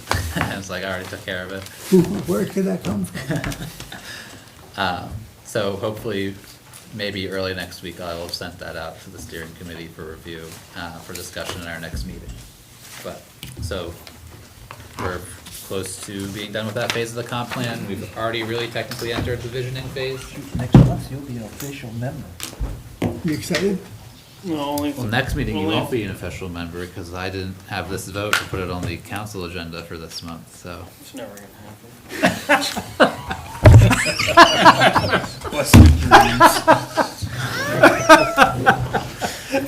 So October's council meeting, you'll be elevated. Council could say no to me too. That's true. Yeah. They could add You it. couldn't do this in Bar Harbor, I'll bet. Just add it, ask them to add it. I guess they could vote and have an unanimous vote to add it, yeah. If they vote to add it, if there's an unanimous vote to add it, they can add it. They can add it, yeah. Yeah. Tell them the planning board chair demands. it. Demands it. But, other than that, short comp plan update, that's it. Thank you. Thank you all. Thank you very Yeah, much. I just wanted to say that workshop with the city council went very well. Thanks. I think in large part because you prepared it very well, so good work. Appreciate it. Vote to adjourn. So, Second. Better hammer your gavel. Gentlemen, staff, It's a good I will be gavel thing. unavailable the next 2 meetings. Uh-oh.